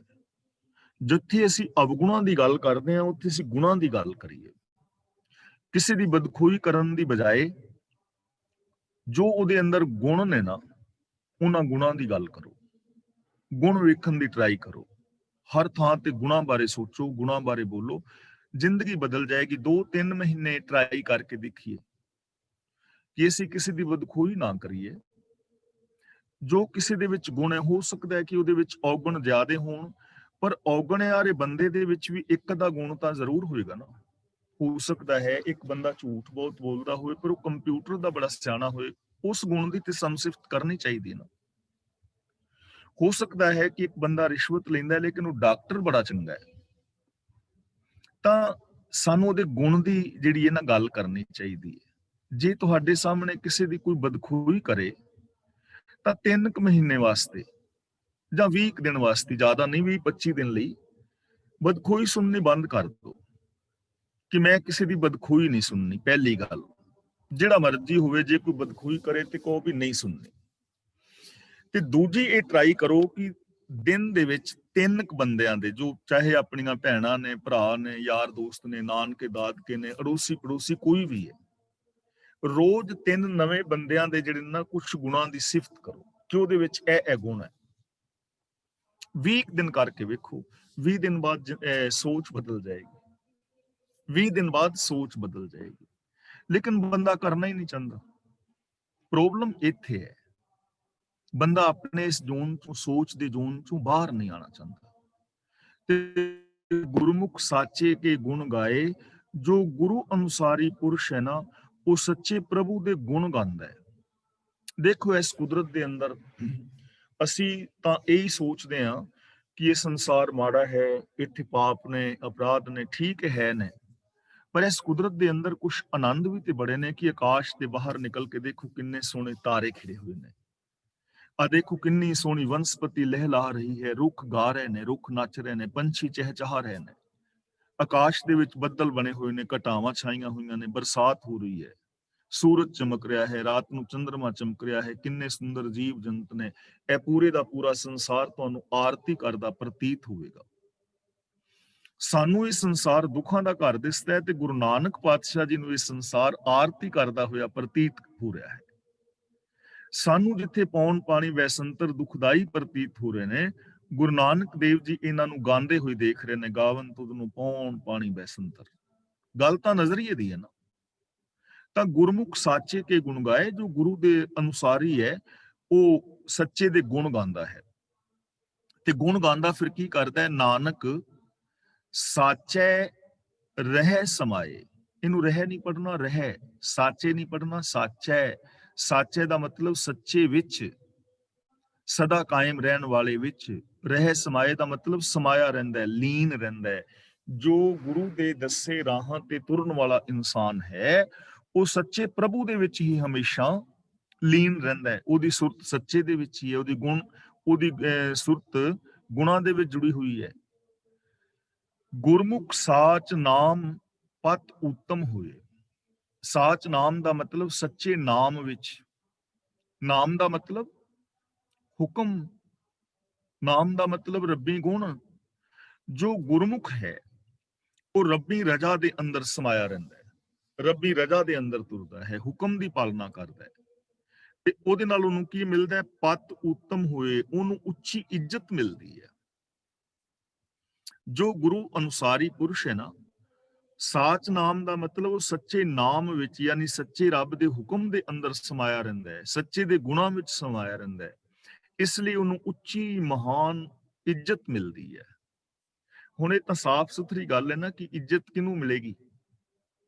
ਜਿਸ ਇਨਸਾਨ ਦੇ ਅੰਦਰ ਕੁਝ ਕੁਆਲਿਟੀ ਹੋਏਗੀ, ਜਿਹਦੀ ਸੋਚ ਮਹਾਨ ਹੋਏਗੀ, ਜਿਹਦੀ ਬੋਲ ਬਾਣੀ ਮਿੱਠੀ ਔਰ ਪਿਆਰੀ ਹੋਏਗੀ, ਜਿਹਦਾ ਵਿਹਾਰ ਬੜਾ ਚੰਗਾ ਹੋਏਗਾ, ਜੋ ਮਨ ਵਚਨ ਕਰਮ ਕਰਕੇ ਸੱਚ ਦਾ ਧਾਰਨੀ ਹੋਏਗਾ, ਉਹਨੂੰ ਹਰ ਕੋਈ ਬੰਦਾ ਇੱਜ਼ਤ ਦੇਵੇਗਾ, ਉਹਨੂੰ ਹਰ ਕੋਈ ਬੰਦਾ ਮਾਣ ਦੇਵੇਗਾ, ਔਰ ਉਹ ਸੱਚੀ ਇੱਜ਼ਤ ਹੋਏਗੀ, ਵਿਖਾਵੇ ਦੀ ਨਹੀਂ ਹੋਏਗੀ।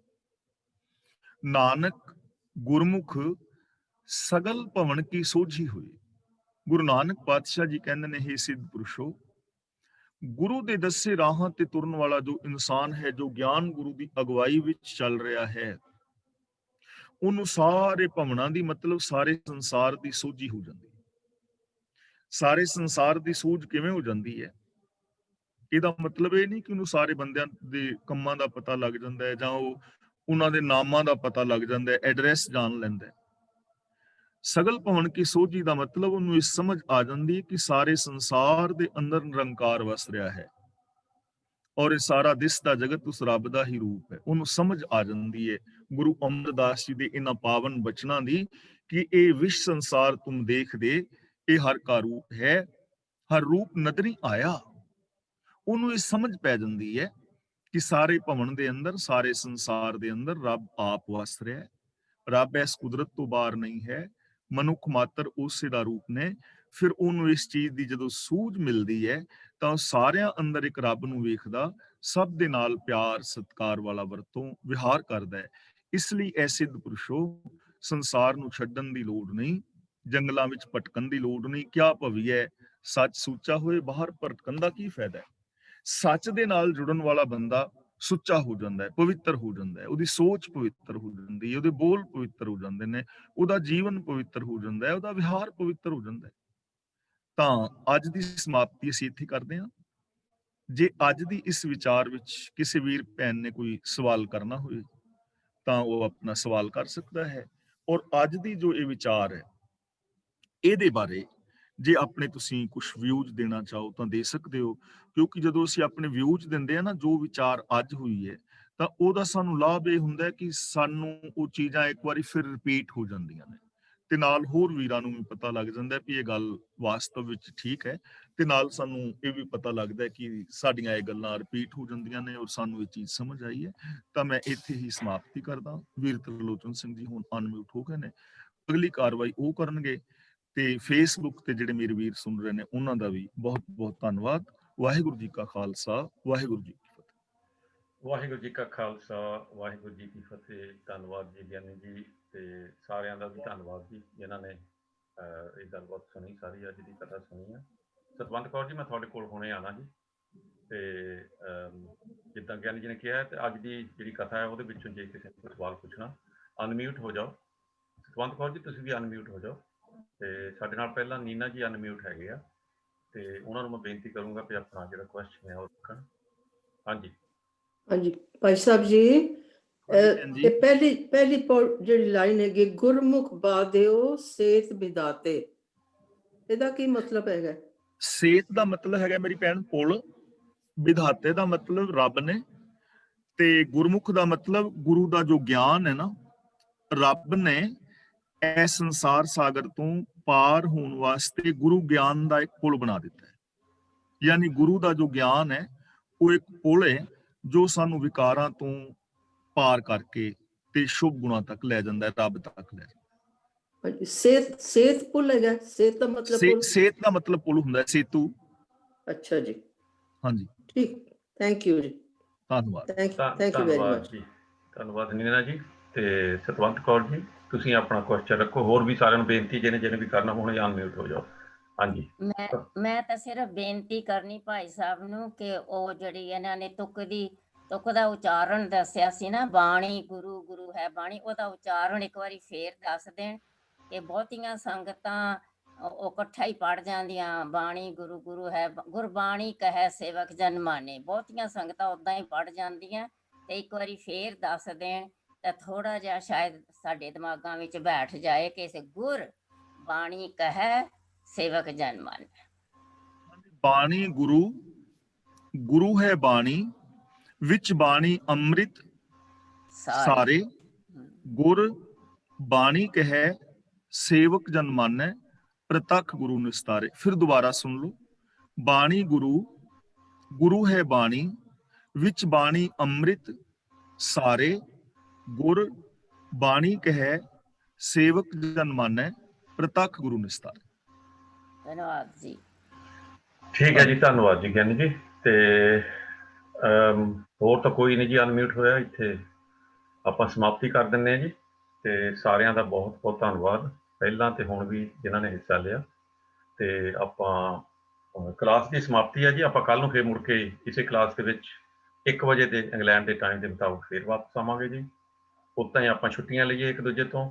B good and come back tomorrow. ਲਓ ਫਤਿਹ ਜੀ। ਵਾਹਿਗੁਰੂ ਜੀ ਕਾ ਖਾਲਸਾ, ਵਾਹਿਗੁਰੂ ਜੀ ਕੀ ਫਤਿਹ ਜੀ।